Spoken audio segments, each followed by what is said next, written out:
Good evening and welcome to the Planning Applications Committee. Apologies for absence. Can I thank three people subbing tonight, Stephen and John and Dennis. We have apologies for absence from Peter Southcroft and from Simon McGrath. Are there any declarations of pecuniary interest? No.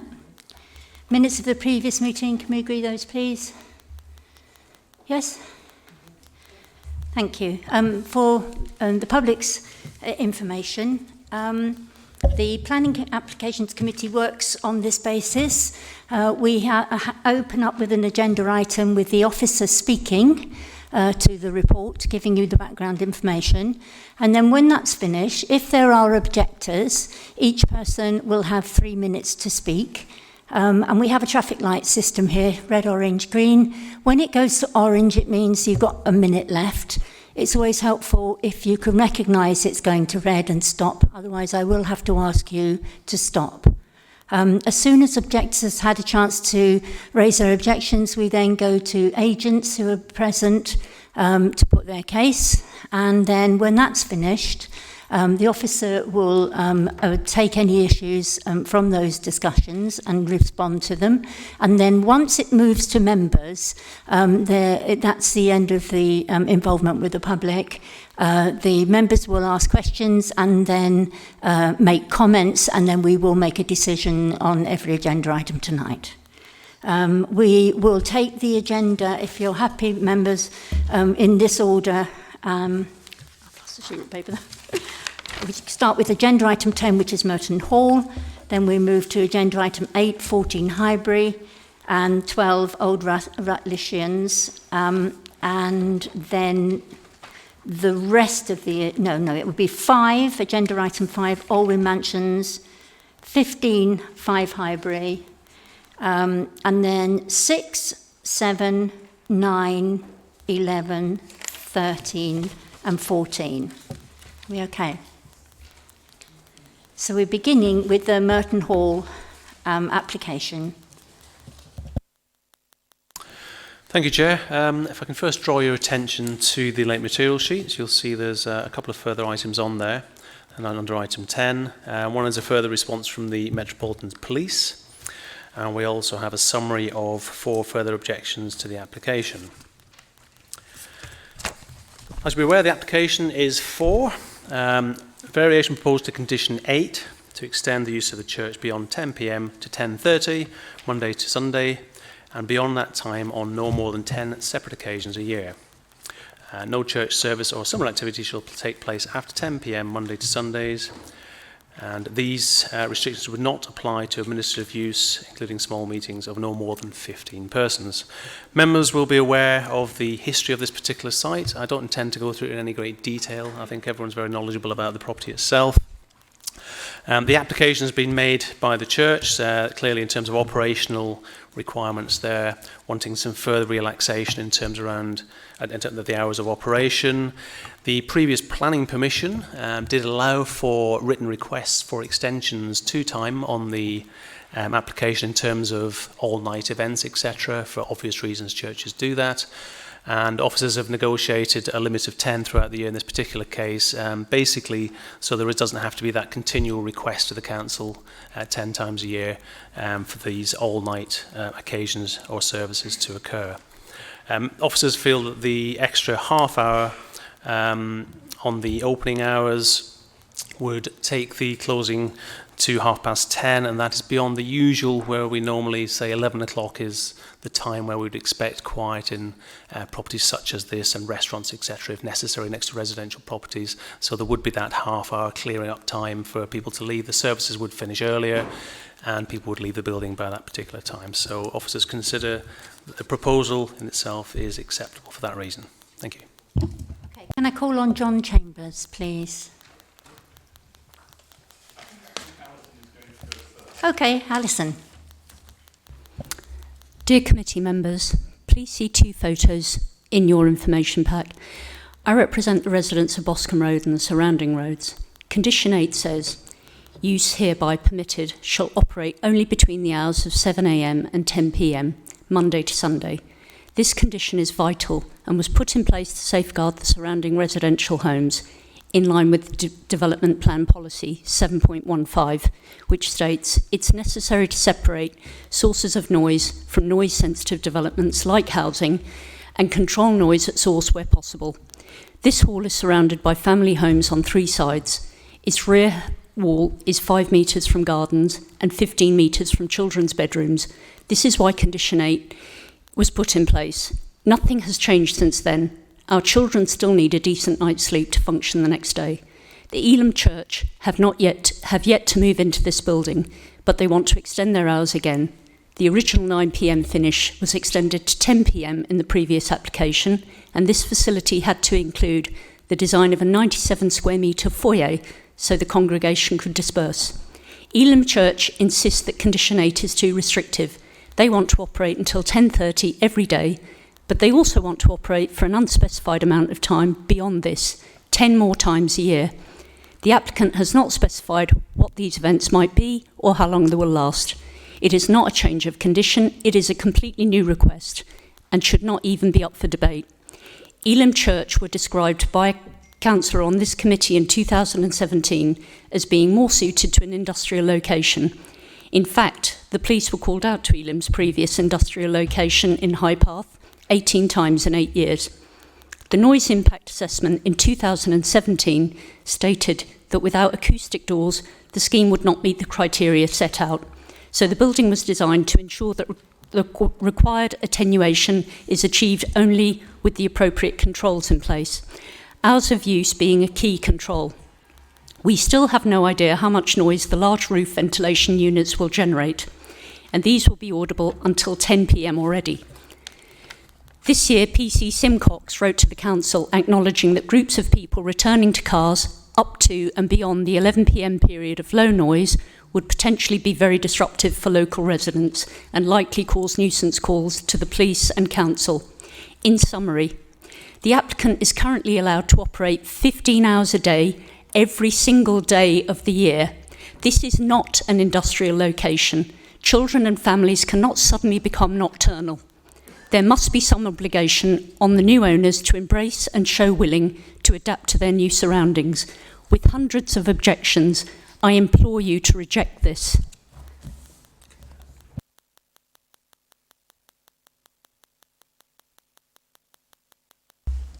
Some context. In 2017, this committee acquiesced to the demands of Elim and agreed to spend £4 million moving them to Merton Hall, despite 5,000 petitioners, 450 individual letters of objection. False supporting documents were presented, and amidst irregular procedures, the plan to kit out a building and deliver a vast edifice with lavish facilities far superior to any required by the reinstatement was agreed. That contract that governs the land swap and the quiet gifting of the freehold to Elim remains unpublished, but the demands from Elim continue and their cosy relationship with the council remains.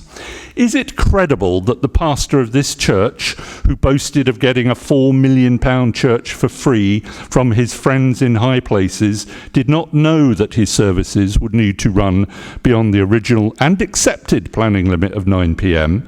And what sort of church needs to run administrative meetings after 10:30 p.m. at night? How will this be policed? Who will count these 15 administering souls?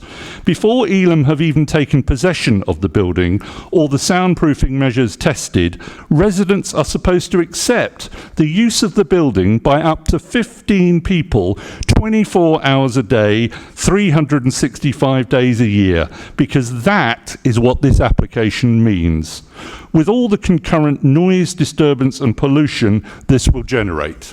Once again, documents submitted to support this application are totally false. Merton Hall is not adjacent to a bowls club, the Manor Club has been sold. It is now in the process, without any current planning permission, of having a basement car park excavated and is being totally redeveloped into apartments. So Elam will be surrounded by residential property. The Metropolitan Police have confirmed being called out at least 18 times in 8 years to Elam's previous home and have resisted and have raised concerns about extending these hours, which should be enough for councillors to reject this application, never mind the 200 plus individual objections from residents. If Elam had any respect for the neighbourhood, they would just accept the original restrictions ceasing all activities at 9 p.m. Elam's demands have already resulted in the destruction of a registered asset of community value. Elam is a charity with assets in excess of £139 million.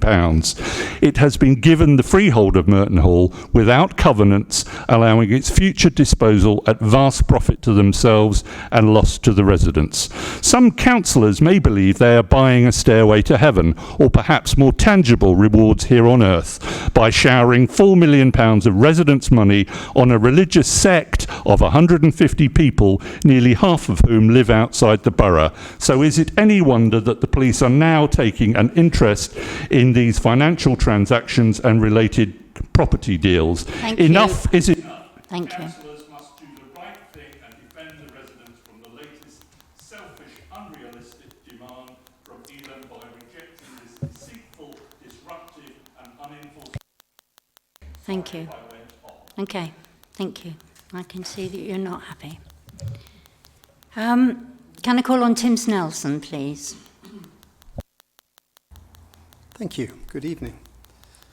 I'm an elder of the Elam Church and I'm responsible for the music there. And I have to say, my children and my friends in Old Merton Park find the idea of me being the next Calvin Harris highly amusing on my acoustic guitar.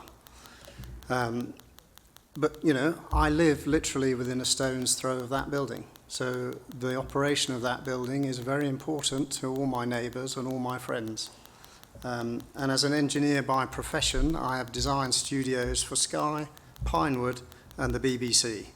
It is common practice to turn off mechanical plants during noise-sensitive times. So I'm sure there are ways to manage such things. And I will certainly not be happy to bring the auditorium into service if there is even a hint of noise in the neighbouring gardens. Certainly my children need to sleep at night and all my friends' children need to sleep at night. These gardens belong to my friends and neighbours.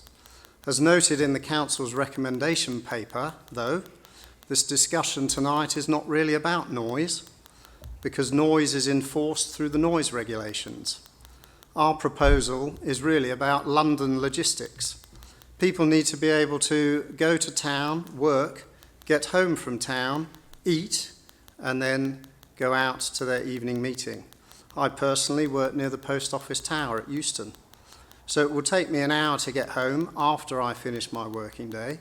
Then if perhaps I'm allowed to eat before going back to church, and maybe even a change of clothing, that sets a realistic starting time for an evening meeting somewhere between about 7:45 and 8 p.m.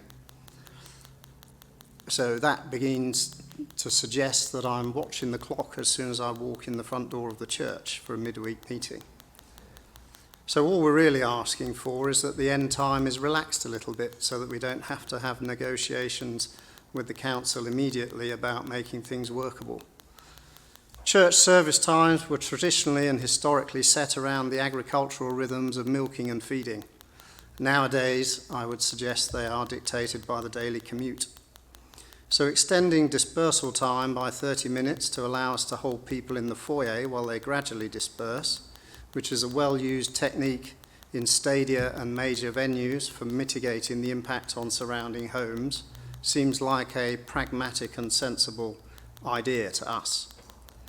There's been much noise made about the sale of a community asset to a private organisation. It's perhaps therefore worth remembering that the heartbeat of any church is serving its local community. That's why we agreed to the council's requirements to move out of High Path to make way for a new secondary school that's vital to the educational needs of our community. we did not select Merton Hall. That is why we started and we still host the Merton Food Bank, which looks after many of the less able and disenfranchised members of our community. That is why we have hosted council consultation events on the High Path redevelopment and a number of other public events. And that is why we were more than happy to agree to the council's requirements for us to make the revamped Merton Hall still available for community uses. For example, the expansion of Pelham School means that we can't fit our parents in to watch the kiddies' productions. But now we have a newly equipped hall at the end of the road that will be well capable of that. So we would no longer have to negotiate between wife and husband as to who gets to watch their child in the production, or maybe a community choir or a charity dinner. All of these things suggest an event time that's probably longer than an hour. We have repeatedly stressed that all are welcome to use the building. The Elim Church also hosts a Brazilian and a Sri Lankan congregation, so to allow these communities to meet in their own language. But this means that we need to schedule services in 3 languages. And because the community availability of Merton Hall was safeguarded in the redevelopment agreement, I believe the value of the asset to the local community is really only limited by the vision of that community to come and ask to use it. But also, to some extent, it is restricted by the opening hours permitted. Personally, I've never come across a church with a curfew before, as we are all obliged to be good neighbours and abide by noise regulations. The dispersal time proposed tonight is long before that of pubs and restaurants, as mentioned by the officer, and which are arguably a far more significant noise issue. It's my sincere hope that the council have addressed noise design adequately in the building, and it's my firm support that the building can't be brought into operation unless those are proven by test to be adequate. So really, all we're looking for with this motion is to agree a sensible functioning arrangement that facilitates the best utilisation of the recent investment in the Merton Hall community asset and operating hours that reflect the practical logistics of London commuters' lives. Thank you to the Council for your recommendation to grant, and thank you for this opportunity to speak. Do you want to say anything? Thank you, Chair. Just one point, just to remind members the application, what it's about before. It's about the extension of time, as you've heard. A couple of other issues raised. Well, one issue in particular about the procurement and the history of the property. That's not relevant to planning considerations this evening. Thank you. Councillor Bamber.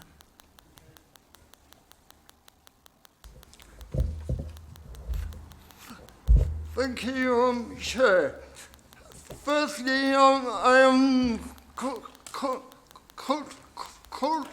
calling for this application to be rejected. The question is, will voices from every ward will be heard this time. This time, the church submitted two applications this year to extend the opening hours. First at 11 p.m. and now at 10:30 p.m. 7 days a week, and beyond on 10 occasions throughout the year. Also up to 15 people for meeting without any restriction or throughout the year. Is this necessary? Is this acceptable for our neighbourhood? No. Even the local police were against it. noise will be heard throughout the night in a quiet area. I am deaf. With my hearing loss, I can hear cars late at night, but when Kingston Road is less busy.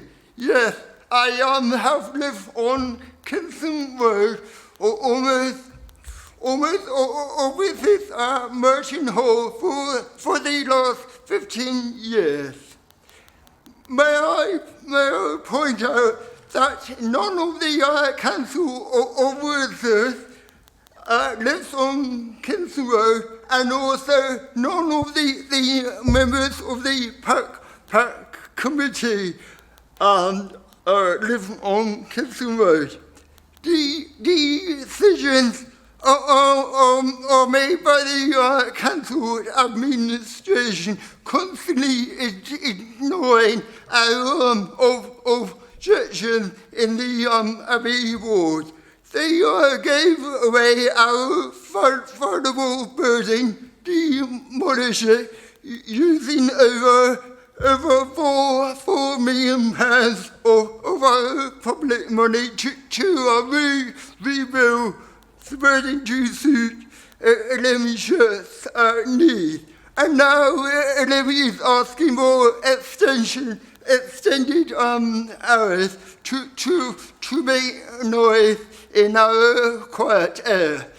Can any of you name any noisy building on Kingston Road open late at night, but seven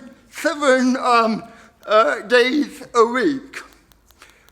Therefore, why should Elaine continue to get away with it? They know they can rely on the administration support. What happened to our voices?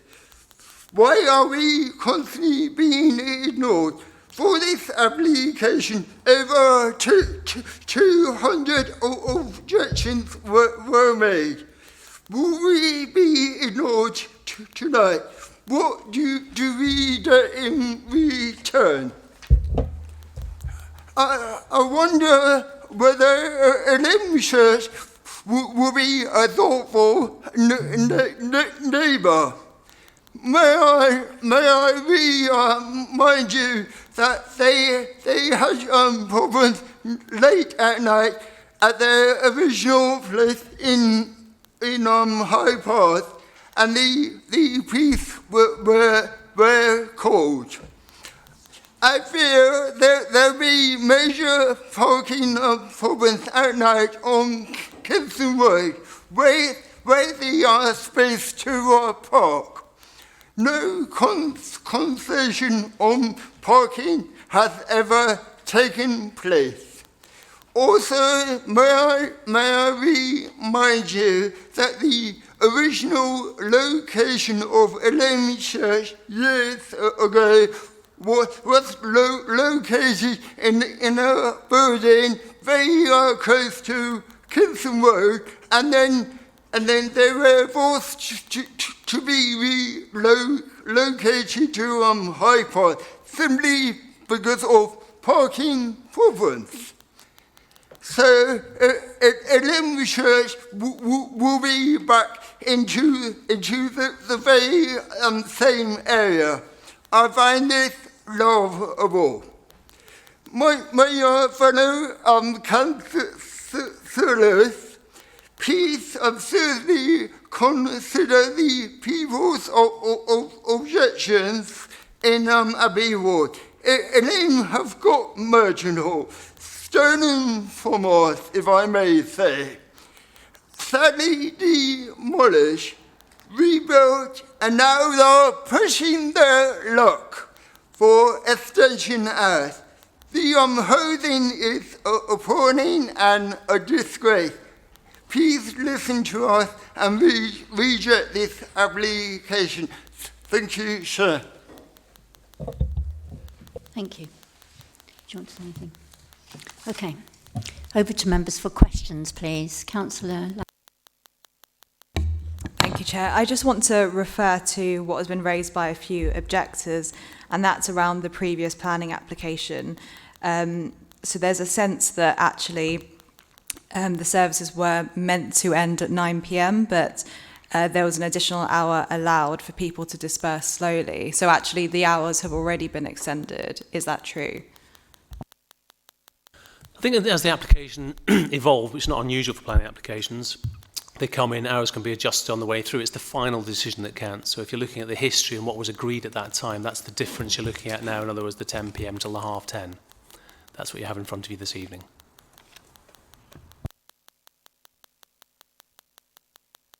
Planning consent for, is there anything to do with noise in the current planning consent? And if so, what decibels is that? And I have a second question depending on the answer.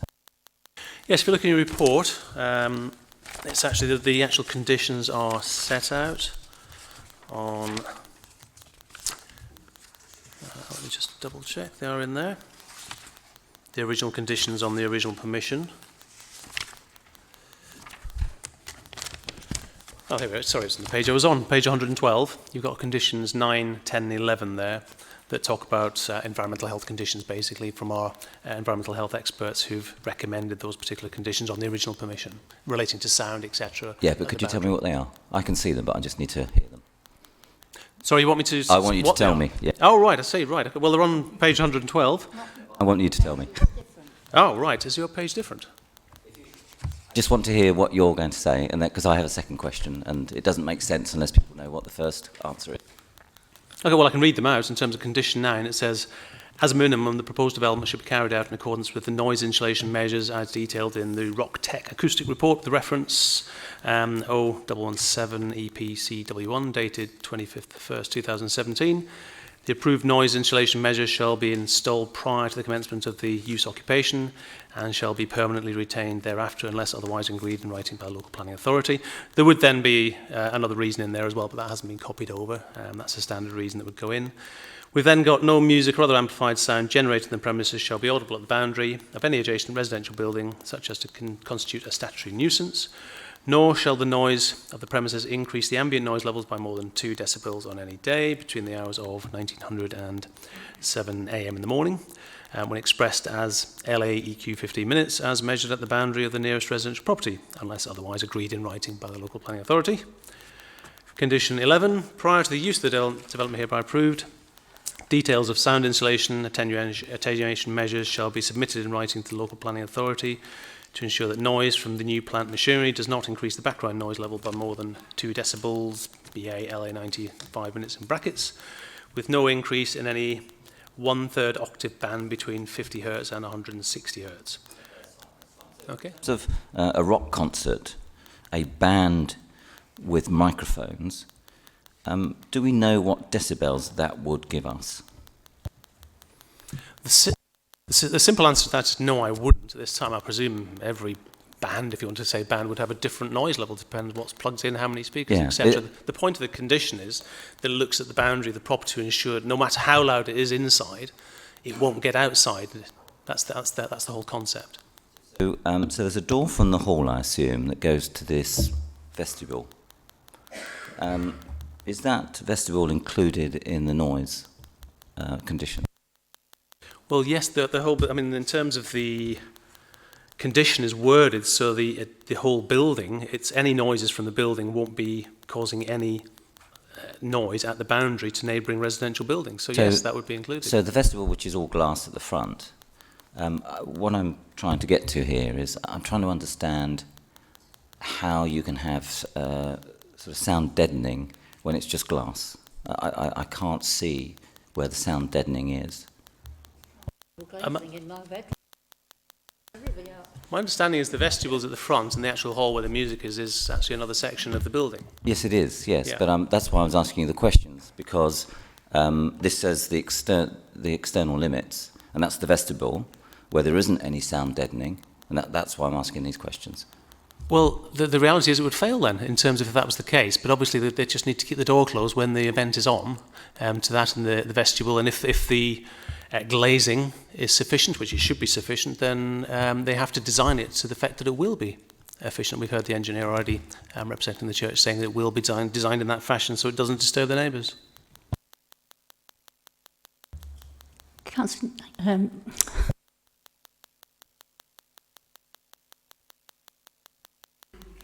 Thank you. This question is for the elder of the church.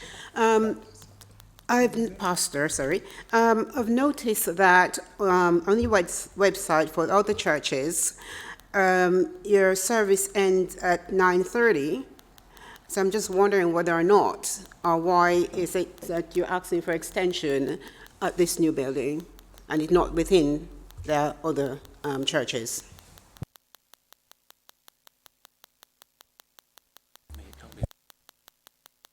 sorry, but Neil can't answer that question, but it would be a question for the elder. Sorry, but we've stopped the questioning with the public.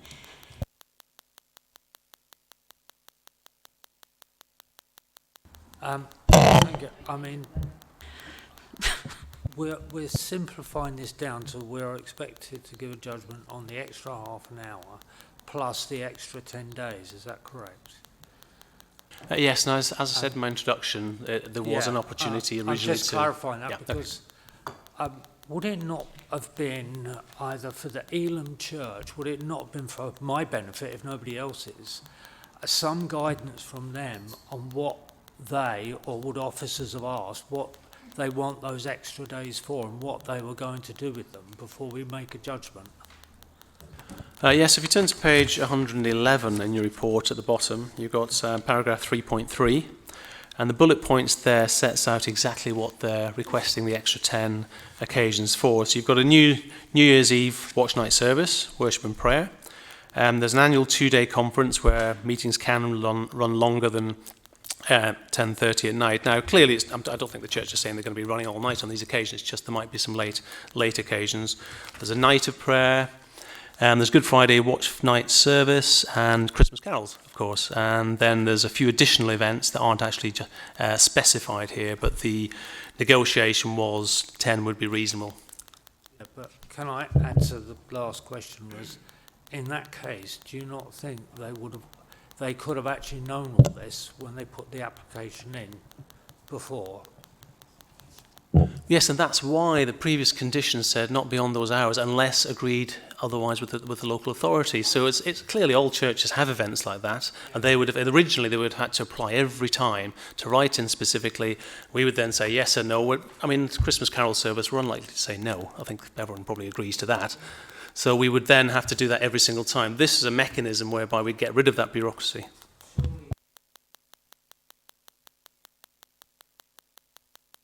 Yes, we did, and that's why that wording was used, because they knew they would have to apply for occasional events like this. Councillor Macon.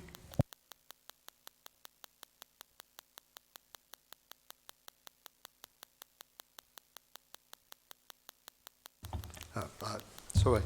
Having done some investigation on the website this morning, I noticed that the Elim Church in Mitcham are quite capable of working within the hours that have been specified here, that they've got already, and they haven't applied for any extra work. Are they any different to this organisation? Is the Wimbledon one a different branch completely? I suspect not. Yeah. And also, I mean, I know these are questions that I asked of officers this morning, but unfortunately the officer I asked has been off sick, so he hasn't been able to find the answers to these. I mean, I can't really answer that question in terms of I'm not an expert on churches. I don't know how one operates different to another. I'm sure there are specific reasons why they want to operate in this particular fashion. So I'm afraid I don't have that kind of knowledge. Councillor Crowe. Thank you, Chair. I would like to just ask a question to clarify the amendment schedule. On page 2 of the amendment schedule, it seems as if the Metropolitan Police are commenting along the lines that they had originally been concerned about the 10 o'clock closing affecting noise after 11, but now that the proposed hours are 10:30, they withdraw that concern, which doesn't strike me as tremendously logical, and I wonder if it's a misprint or...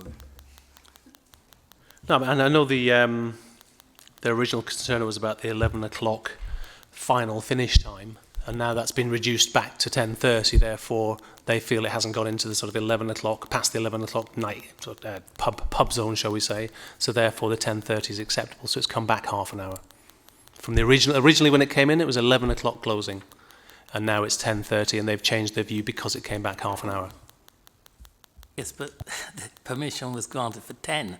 So what we're considering this evening is an increase from 10 to 10:30, not a reduction from 11 to 10:30. Sorry, to be clear, when this application first came in, they were requesting 11 o'clock. During the process of the application, and the Metropolitan Police commented on the 11 o'clock, saying they had concerns, the applicant then reduced it down to 10:30, and now we have this additional comment from Metropolitan Police, and then now they don't have the same concerns. That was all part of this application, not the previous one. Is it an amendment tabled tonight? So I think the original permission had that particular closing time. This application was for, originally when it was submitted, this particular one to amend the condition was for an 11 o'clock closing. You understand that? And then the applicant has decided to reduce it to a 10:30 closing. I do understand that there is reference to a previous application at 11 o'clock. No, that was this application. This particular application for the amendment, it originally came in... This is not an amendment then? It's not an amendment to the current planning? Well, it's just the terminology used for amendment to a condition is the amendment, the current planning is not to 11 o'clock, so it's not an amendment to the current planning consent. Yeah, it is, I'm afraid. If you look at the description of development, is to amend the original planning consent to build the building, had that closing time of 10 o'clock. They then came in with this amendment application saying close at 11. Negotiations continued. They said, okay, we won't do that. As part of this application, we'll change what we're saying to 10:30. So it's an amendment to amendment. Got it. Well, Councillor Making. What we're actually discussing is we're discussing a planning application that has been granted till 10 o'clock, and the church want an extra half hour, which is what's on the document in front of us. Right. Right. Any more questions? Right, comments, please.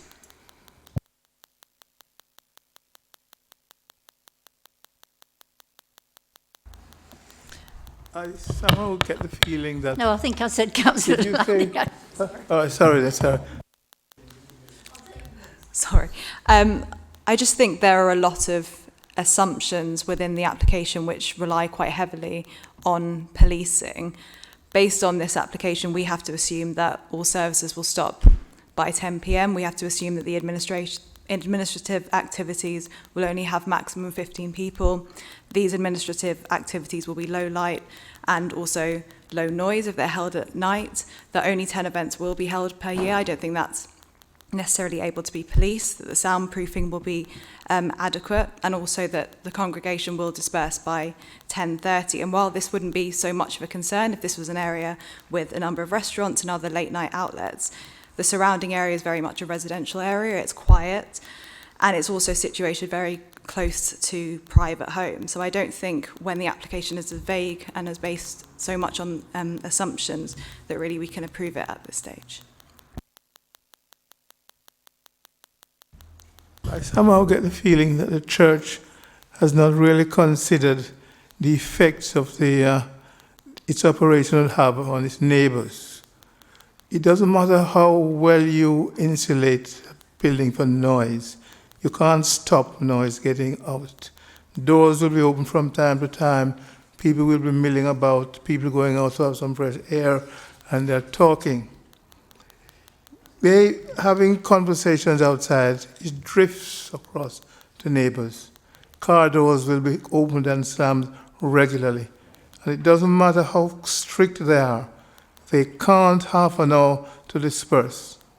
If the service finishes at 9, a full hour to leave the building. And I think we should stick to that 10 o'clock, which we have given them in the first application.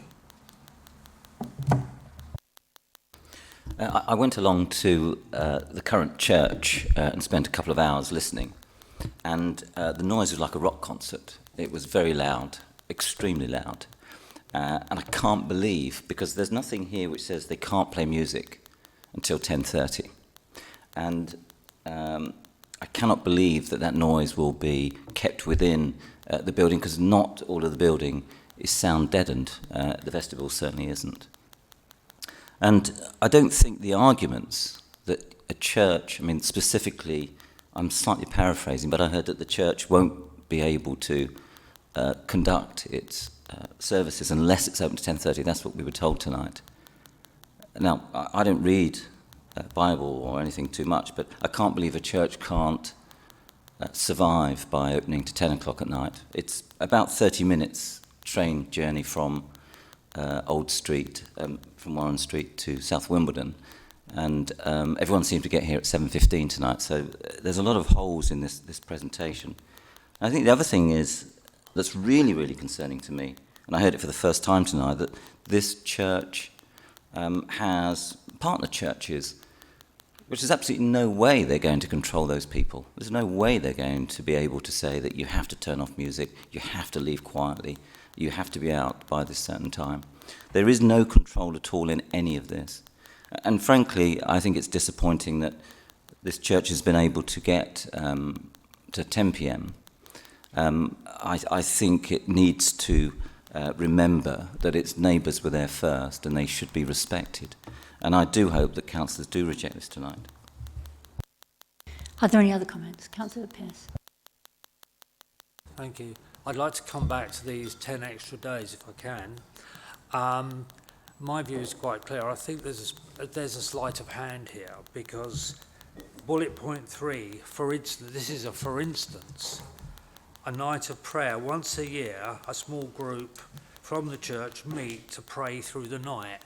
Does that mean one of these extra will go through the night, or are they extending it from 10 to 10:30? Because 10:30 or 10 is hardly through the night. They could do it any night. Okay, so yeah, okay. Yeah. I'm getting a feeling we should move to the vote. So I'm going to put the recommendation to you, and that is for to grant the variation of condition. Can I see those in favour, please? Those against?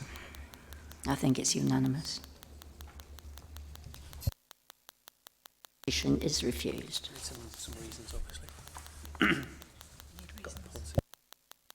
If anyone has any reasons, yeah, we need some policies. I have some. On the neighbourliness? Shall I? Yeah. Yes, thank you. Obviously, we will need some reasons to refuse the application. I don't know if anyone has any prepared. I have some general policies if, well, in terms of DM EP2, there's a policy that's relevant in terms of noise to neighbours, and policy DMD2 in terms of amenity. So we can articulate some reasons for refusal if necessary on those particular grounds. But Yes. in terms of I presume it's disturbance to neighbours, any other issues that... Well, quite simply, their argument does not hold water, that they are a church that's open 15 hours a day and they want to go beyond that. And they have not made a single case, not one sentence, that says they should have this planning application through. There is no case to answer.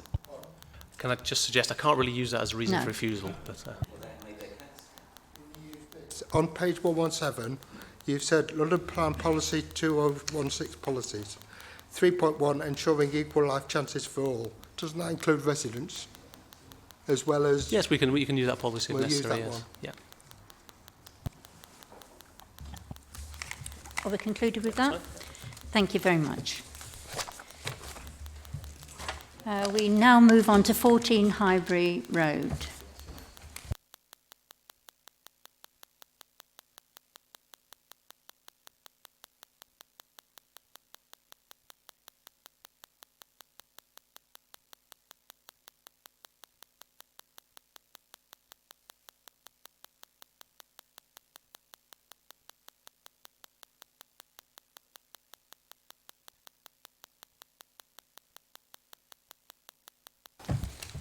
Thank you, Chair. Members, the application site is located on the southern side of Highbury Road in Wimbledon Village. The site comprises a large detached dwelling with front driveway and rear garden. The site has a sloping gradient down from north to south, with the rear garden stepped. The site surroundings comprise a mixture of other residential plots, and the site lies within the Wimbledon North Conservation Area. The application itself is for proposed extensions and alterations to the existing dwelling, comprising single-storey rear extension, replacement rear dormer window with 2 new dormer windows, replacement front garage doors with windows, extending existing first floor rear balcony, and extension of proposed basement underneath part of the rear garden and single-storey extension. The proposed basement would comprise swimming pool, cinema room and other facilities, including 2 plant rooms.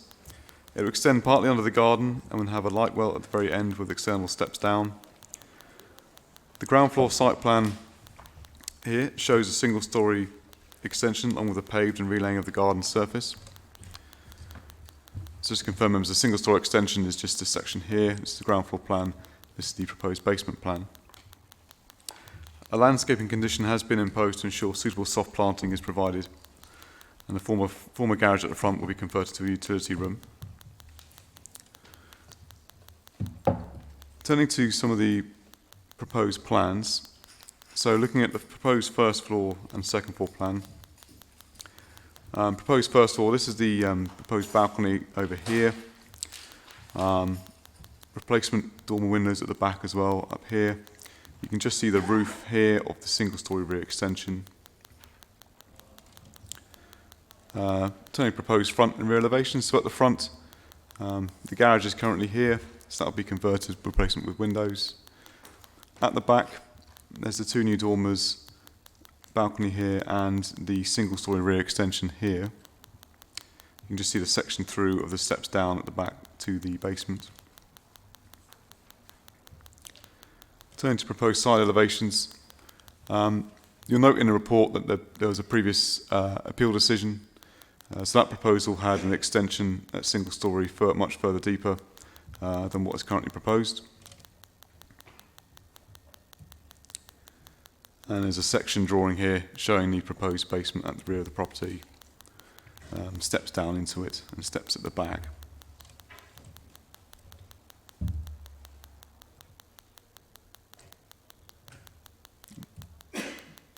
Sorry, bear with me.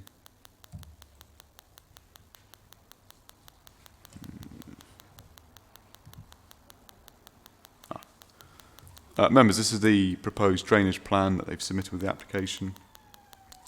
So at the front of the property under the driveway will be a holding storage water facility to hold water and then discharge to the public sewers at a controlled rate. Turn to trees. There is 1 tree to be removed at the rear of the property, which is here. The garden is largely laid lawn with some raised flower beds down the middle.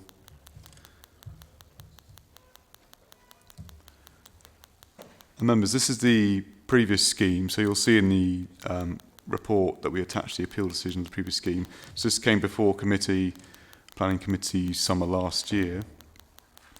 It was refused and went to appeal, and the appeal report is in the officer report tonight.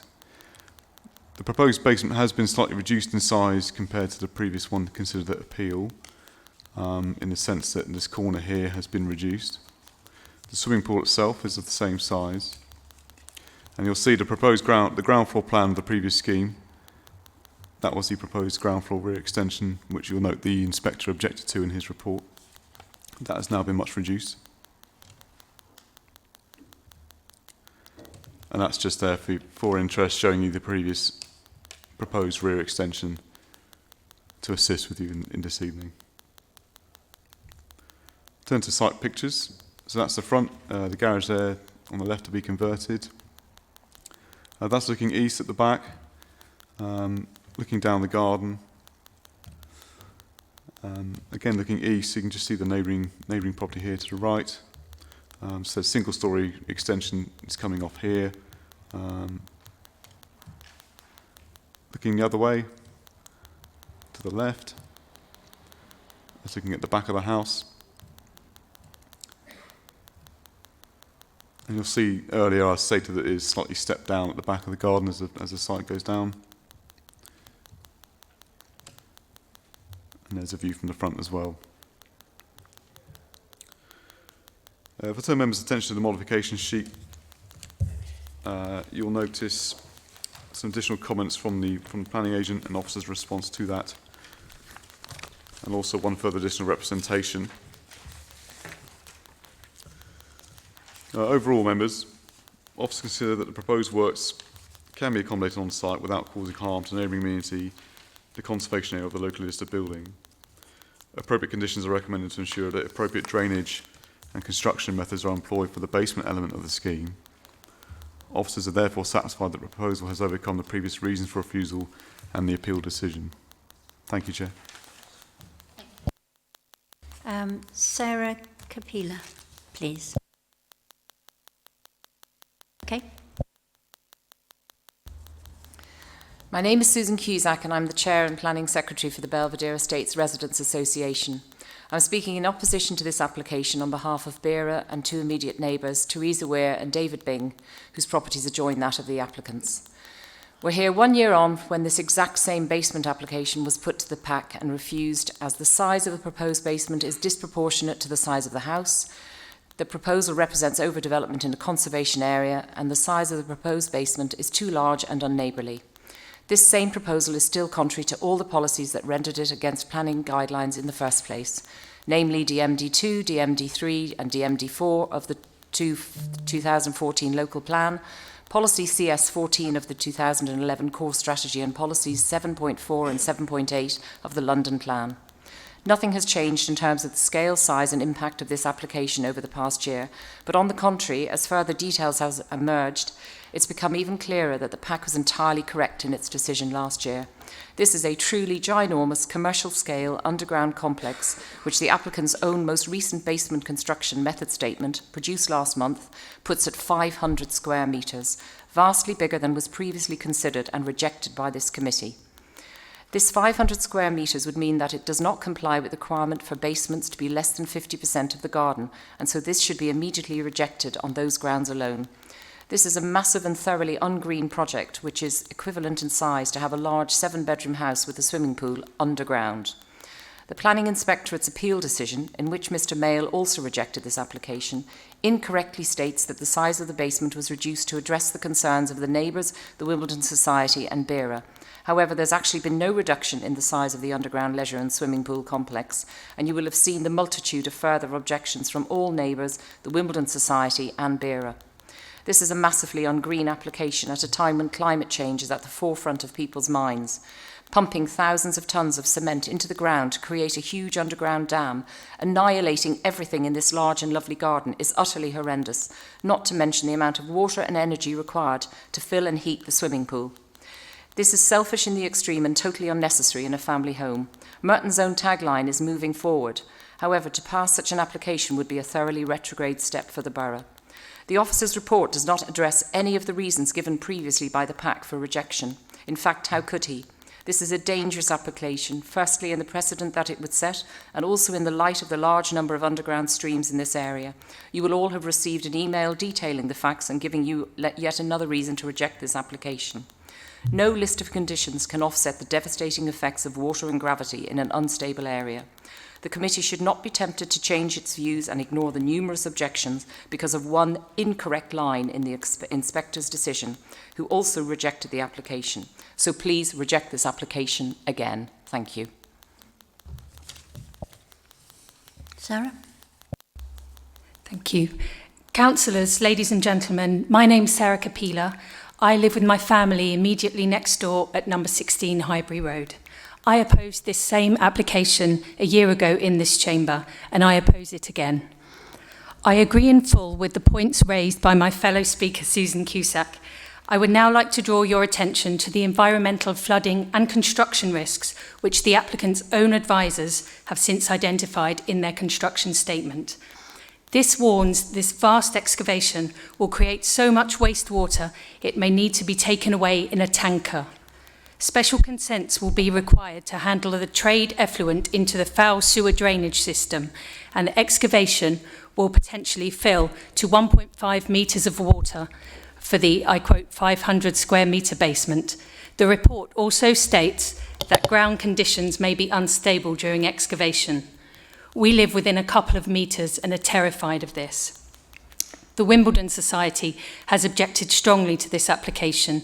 They state this basement will act as a dam, rerouting almost 2,000 cubic metres of free draining material around a concrete box, resulting in likely flooding of adjacent properties. This is clearly contrary to Local Plan DMD2, which states that the Council will only permit developments that do not cause harm to the built and natural environment and local amenity and do not result in flooding or ground instability. Even the Council's flood risk manager has concerns. I quote from his report, "There is very little natural ground left in which surface water may infiltrate, which is a requirement of DMD2, and there is a lack of detail provided to demonstrate how runoff will be reduced via sustainable drainage systems. This is in an officially recognised flood risk area already noted for high groundwater levels." It's clear from the applicant's own construction statement the enormous size of this project significantly adds to the flooding and construction risks. DMD2 is clear that planning should not be granted in these circumstances. These considerable risks cannot be deferred to the construction phase, nor be dealt with adequately by conditions. The damage to our local environment will also be considerable. Numerous trees and planting will be destroyed by the works. A magnificent mature magnolia tree is scheduled for removal, and many others in ours and neighbouring gardens where the piling will go directly through their roots. No ecological appraisal has been carried out contrary to CS13. Also, the vast environmental impact of the noise and vibration of a commercial-sized 25-metre subterranean pool, gym and leisure facility with attendant air conditioning and plant equipment on a quiet conservation area. We completely understand our neighbours wish to renovate and redevelop their home. However, this is an entirely inappropriate proposal on a commercial scale, which will cause irreparable harm to us as neighbours and to our local environment. Thankfully, this was recognised a year ago, and there is no reason at all to reach a different conclusion. I urge you to refuse this application. Thank you. David. Thank you, Chair. My name is David Gray and I'm here today to speak as the agent. The applicant is also here to address members. The application not only relates to the basement and single-storey extension, but also the restoration of this locally listed building, including removal of extensions and large dormer windows. As members are aware, a large scheme came before them in June last year and was considered that the proposal resulted in overdevelopment disproportionate to the size of the site and visually harmful to the conservation area.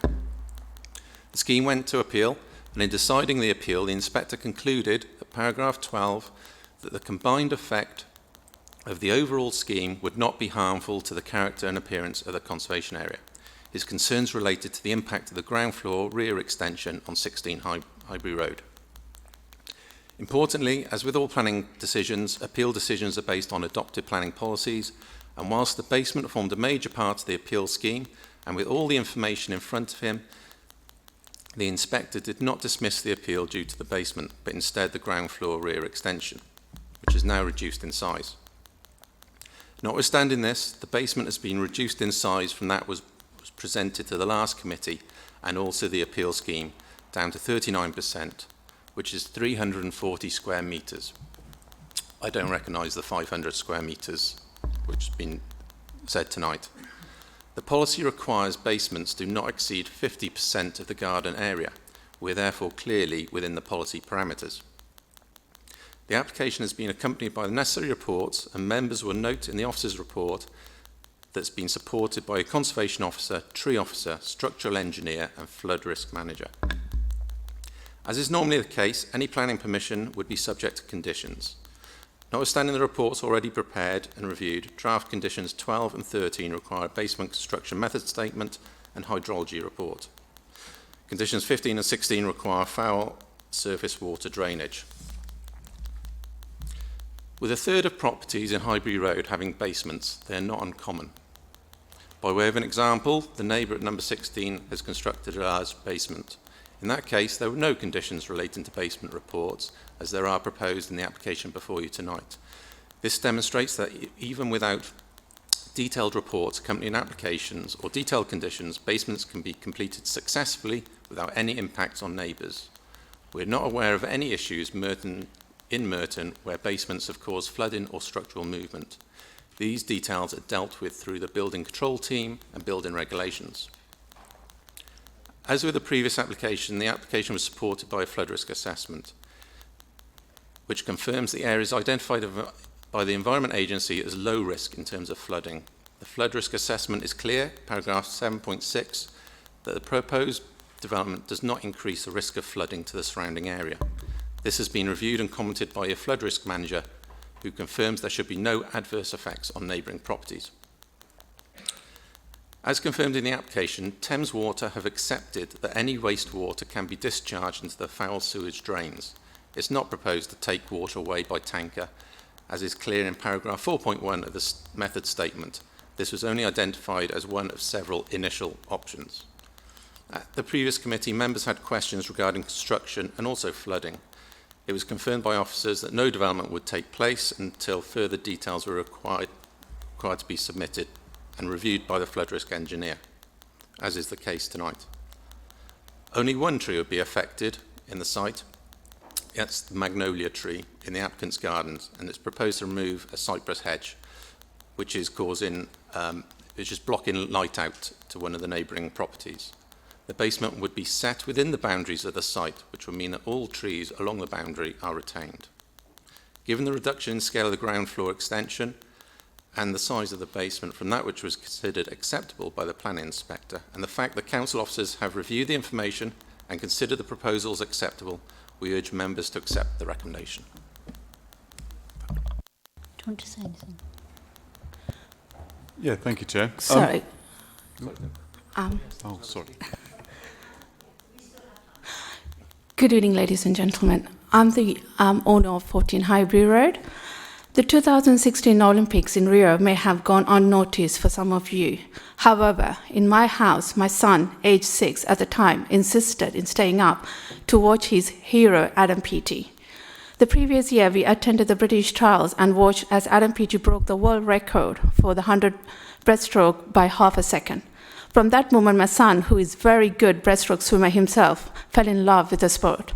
He insisted in staying up to watch the Rio Games, where Adam Peaty broke the 100 meters breaststroke twice.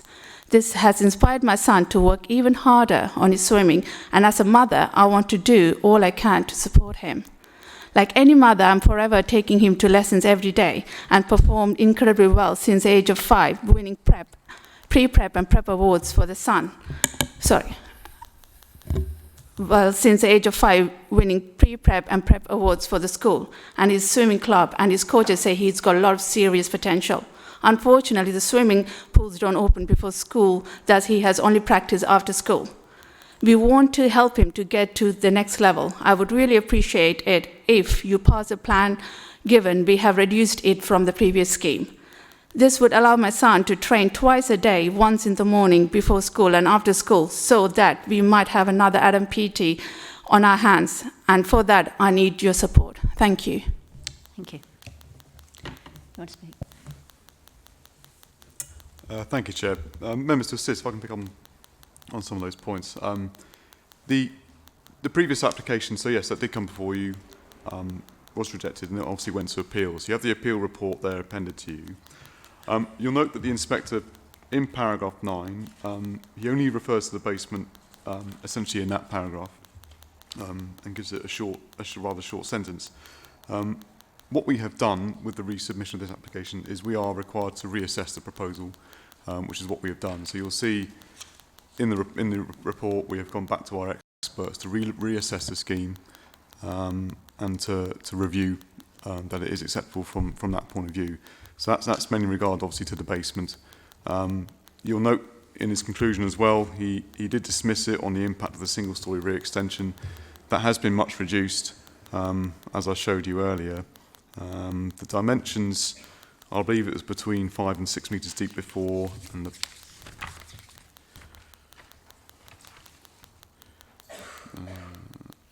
current scheme will only be 1.8 metres in depth. So there has been a reduction in the size of the basement, only slightly, since the previous scheme, from 42% to 39%.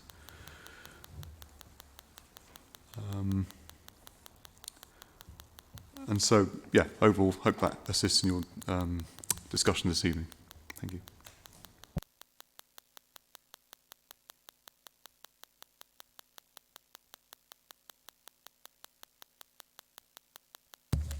Councillor Andrew Howard.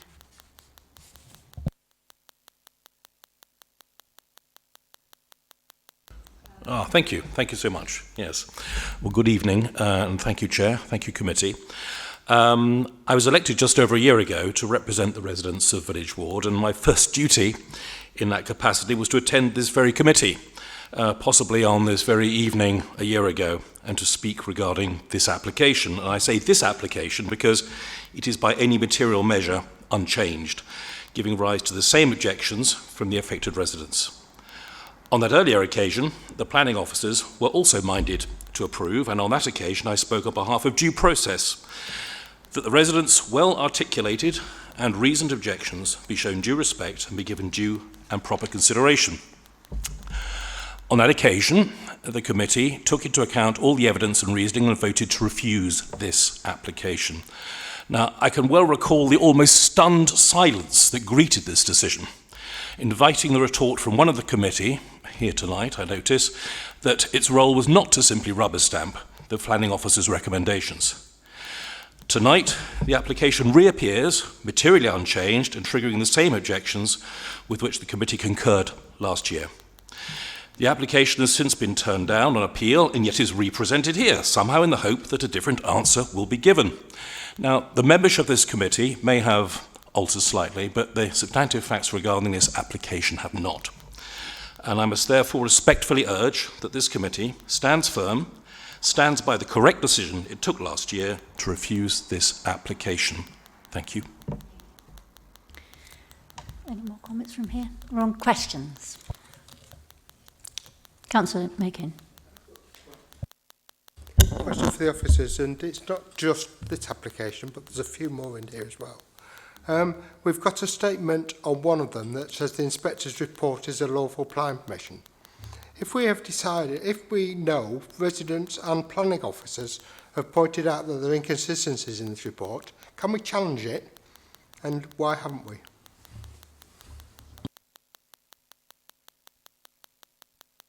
Are you talking about the actual appeal decision?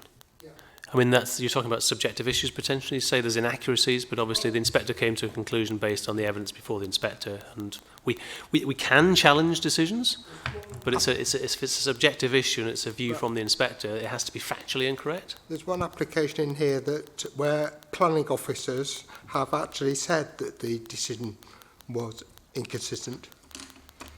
I can tell you it's on page 12. It's not on this application, but it's on another one. But right, that's a different. I think you're talking about a different application.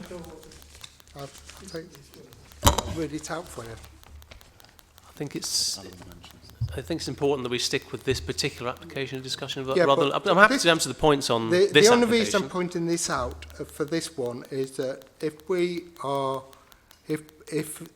it's determined that this one, that the planning officers have decided that the application was basically incorrect, or the decision was incorrect because they looked at wrong issues in some ways, how can we guarantee that that's not happened in this case? For example, reading the application that we're looking at now, the biggest issue as far as I was concerned was the detrimental flood risks to all the local people around there. That, according to the planning officer, the planning inspector, wasn't really looked at all. He just brushed it off in some ways. But it seemed to be, from all the contacts we were getting from residents, members of this committee, that was one of the integral opposition to it in some ways. Yes, and that would have all been in front of the inspector. All the information is provided to the inspector in relation to the appeal in terms of the application that's being appealed against. The inspector would have taken that all on board and has come to a particular conclusion. You may not agree with that conclusion. You may disagree, which you're quite entitled to. But from our perspective, we have to take that as a material and a significant material consideration. Means that we can't really look at the basement, basically, because it's not really mentioned in the report. Therefore, the assumption is that it's been accepted. if I can be clear, I mean, inspectors are human. I mean, there has been in my too many years now career occasions when I think it's probably been agreed the inspector got it wrong. All I can say is that we have to take that as a serious material consideration, but you are perfectly entitled to come to a contrary view. All we would say is that there is, as part of this application, relevant evidence that's been provided in terms of the reports, the expert reports and responses from our officers that are quite satisfied that what is being proposed is acceptable and it does actually comply with policy as well. But again, that's in your gift whether you wish to disagree with that. Statement to start with. To be clear, the appeal was dismissed, rejected. So don't take the appeal as being acceptable. It was dismissed, rejected. Let's be clear. My point is this a flood risk area, as the objector said? No, it's not. It's flood zone 1.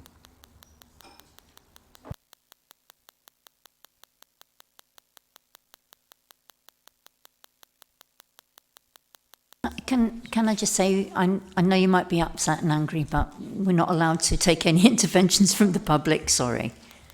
Okay.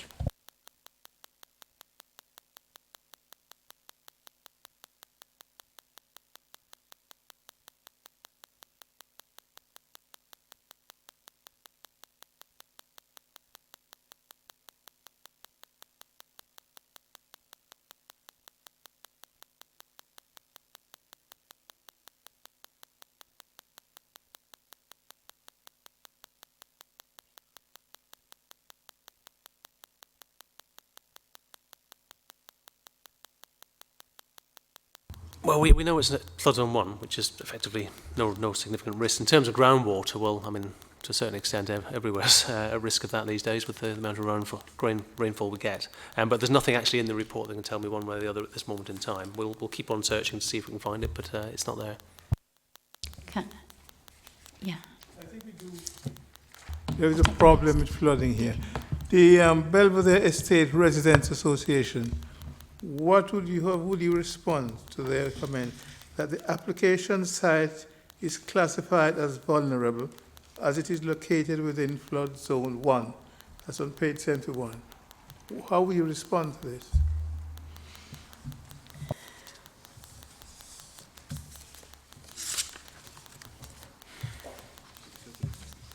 Yeah.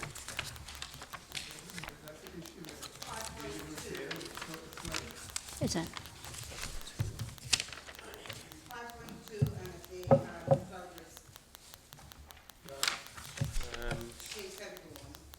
I think you're in the appeal decision. Sorry, is this the appeal decision you're talking about? Sorry. Are you in the appeal decision at the moment?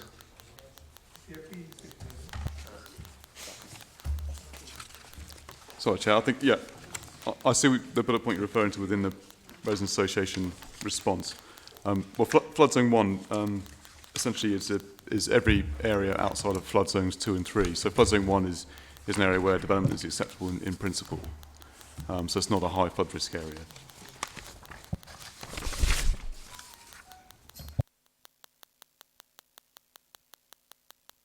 Councillor Crowe.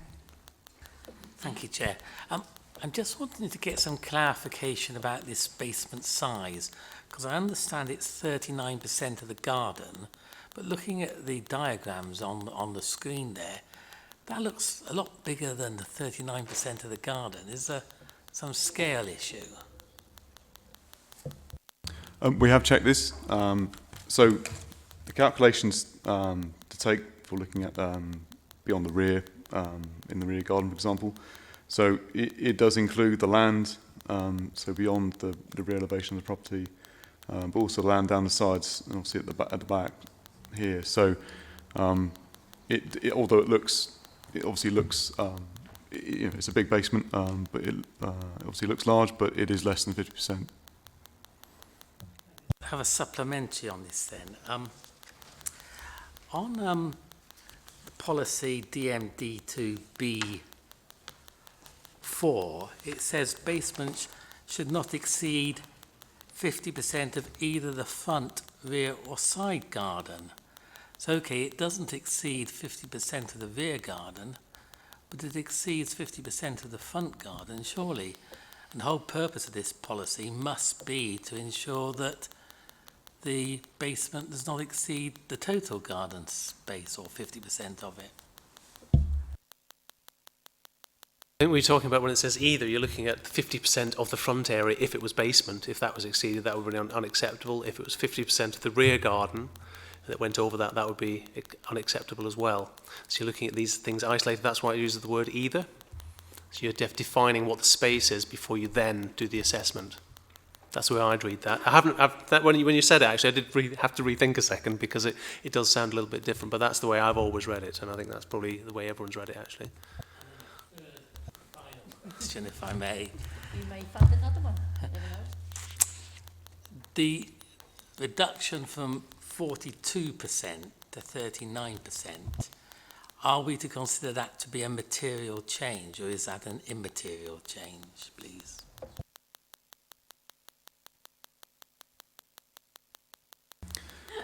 I mean, I'd say, yeah, it's a small change, but I'd say it is a material change. It's part of this application, so yeah, small change, but material in the assessment. How long is the garden and how long is the basement? The basement itself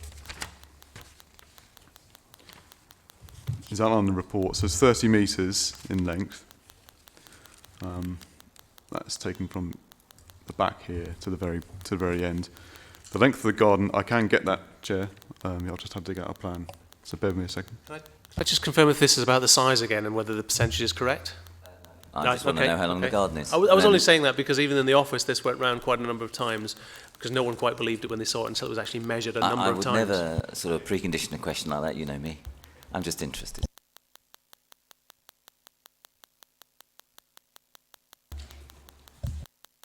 Thank you, Chair. I'd like to support Councillor Crowe here because I was going to ask this question about the decrease in the original application to the one that's recommended here. When you look at the amount, it's only 15 square metres in an overall size of what would originally have been, 375. I would suggest when officers looked at that, I can't believe from my experience that you considered that adequate.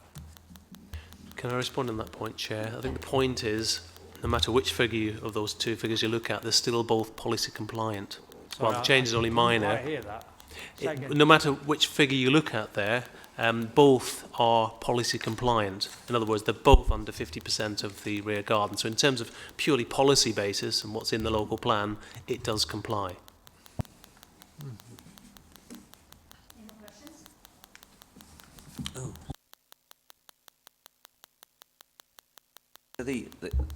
The oblong we see there, that's the actual space in the basement.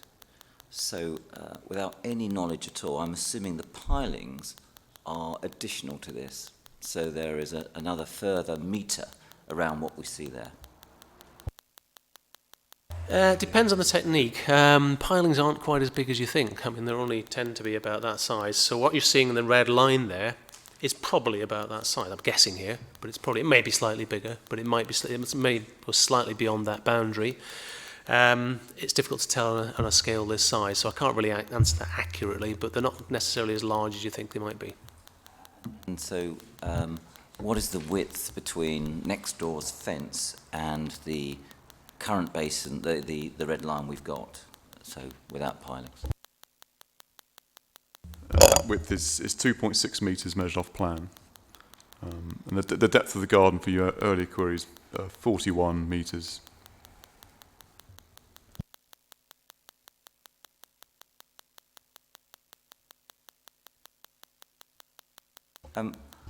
I don't buy this.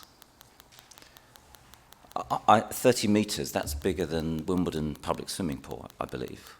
I think that's 25. Just Google mapping that because I couldn't get to see the garden. This is over 75% of the length. 75% of the length. In terms of the tonnage of water, considering we're on a hill here, is quite incredible if anything went wrong. And anybody going past a swimming pool would get that incredible smell of chlorine when they go past. The neighbours are going to have chlorine on their doorstep. They're going to have pilings on their boundary. They're going to have a beautiful garden just smashed to pieces. It's just unbelievable the size of this, and I think it's very selfish that we have to think about the environment. This is everything against the environment. Even though it's seen as being underground, this is bulk and massing, and this is unacceptable. It's not right for the community, it's not right for the town, it's not right for the hill, it's not right for the environment. And if somebody wants to go swimming, I would suggest they go to the swimming pool in Wimbledon. And we have to, in a conservation area, conserve what is already there. And I agree with what Councillor Howard said. The appeal was dismissed. It wasn't accepted, it was dismissed. And nothing has changed except for a couple of centimetres. This is gross. It's 75% of the length of this. This has to be rejected, in my opinion. I'd like to comment. Don't mind, because for me there's a dilemma here really, in that our original reason for turning it down was the excessive bulk mass and depth of both the basement and the single-storey rear extension. But it went to the inspector and there was no reference really, apart from that one small sentence about the pool, and the extension has been moved back. So the area that the inspector was concerned about has been changed and would satisfy now. So my concern is, if we were going to go back and refuse it on bulk and mass over the swimming pool, which the inspector felt was not an issue, we have a problem. We have a problem, because on what grounds, what do we say? The inspector's wrong at that point? How does it work? I don't know. How does this work? Chair, he didn't say that. He didn't mention it. He doesn't mention it? He doesn't mention it because that's an issue. Now, let's be clear on this. He did not say, I accept the swimming pool. Ergo, he does not accept. What he said is, we rejected it, and he's accepted the rejection. That's what he hasn't said. I'm happy with the basement. Has he said he's happy with the basement? Ergo, we rejected it. He accepted our position. He has not. Has he specified? I accept the size, bulk massing of the pool. He has not said that. There is not a sentence that says that. Can I just be clear? It was part of the proposal. If he didn't find it acceptable, then he would have refused the application on that basis. That's my interpretation. We have to, as professional planning officers, interpret it that way. I fully appreciate you may have your own interpretation. He did not. We rejected the basement. He did not say, contrary to your rejection, I disagree. I.e., he was accepting our position. That's how the world works. If somebody does not commit to say the opposite, they are agreeing with you. He has agreed with us. I don't accept. There is not a single sentence in that appeal which says he agrees with us. If I can just to be clear that particular point up in the conclusion, paragraph 8 of the appeal statement, the inspector says, I have found above that the combined effect of the overall scheme would not be harmful to the character and appearance of the host building or that of the Merton Wimbledon North Conservation Area. Nevertheless, my concerns as to the impact of the proposed ground floor extension upon living conditions of existing and future occupiers of 16 Highbury Road are paramount. So the combined effect of the overall scheme was taken into consideration. Others in the room here may feel, that it is bulk and mass in terms of the pool, but we've also got to consider what's going to come within planning guidance here before we make a decision. Can we take other comments, please? I think that the inspector really didn't see any need to comment on the swimming pool, but we can comment on it. I think what the applicant is asking us to do is to approve an Olympic-sized swimming pool in our back garden so that our son can become a winner at the Olympics. I hope I will be around to cheer him on the sidelines when he's winning his race. But I do think that this swimming pool here and the flooding that it can cause to the area, and I'm sure the neighbors are pretty upset. And I would be upset too if I was living next to this. But of course, since the inspector didn't comment on it specifically, I don't think we have any reason I hope to turn it down. So.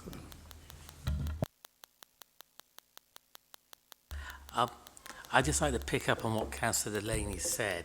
I think policy, where is it now? DMD2A 14, it talks about ensure that sustainable design to make effective use and minimise water use. Now, I can't see that a private residence with a proposal to build a 25-metre swimming pool can in any way fit under this policy of minimising water use. It's an excessive use of water. Nobody in a private residence needs a 25-metre pool. That's the size of the pool in Merton Park.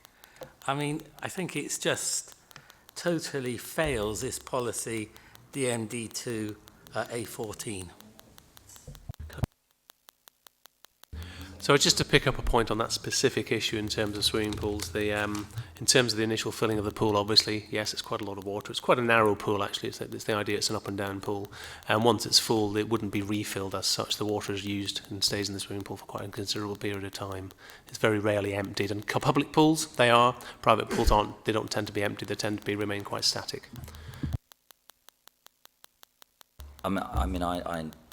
I know that private pools are filled every couple of days. They add water. I've seen them. I know specific pools that they do. They do. You top them up occasionally. Yeah. No, well, that's a very different. They are changed. They are consistently changed. They really are. One of the issues I have here, there are a number of swimming pools in this borough which are derelict. There's one at Wimbledon Chase School. And being the local councillor, I said, well, why don't you just get rid of it? They said, you will not believe how difficult it is once you've built a swimming pool to get rid of it. You can't. And this garden will be destroyed. The sheer cost of putting this in, of maintaining it, the next owner may not want it. And it's never going to go away. It's never going to be grass again. This pool will be there forever as long as that house is there. And we've got to think about the environment, not just today, but we've got to think about where we're going to be in 50 years' time. And this is the worst thing for the environment you will ever have. There is no good coming out of this. And I do not accept, and I'm sorry to go on about this, I am sorry, the appeal was dismissed and it was not positive. And we must not be worried of losing an appeal. We have to read what we see in front of us. And if any of us think we should pass this, do so. I believe that none of us really want to pass this and we should reject it.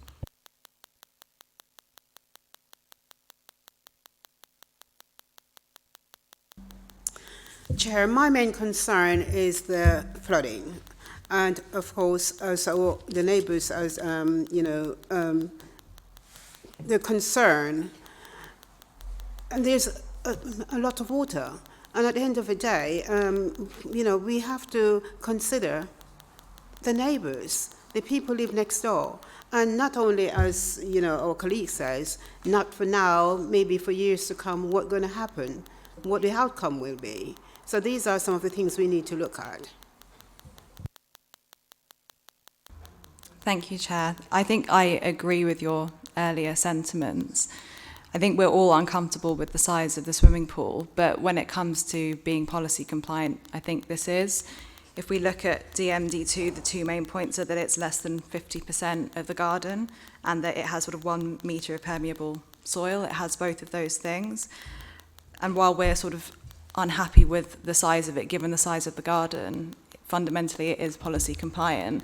And while it was dismissed on appeal, it was very clear in the conclusion that it was not dismissed on the grounds of the swimming pool.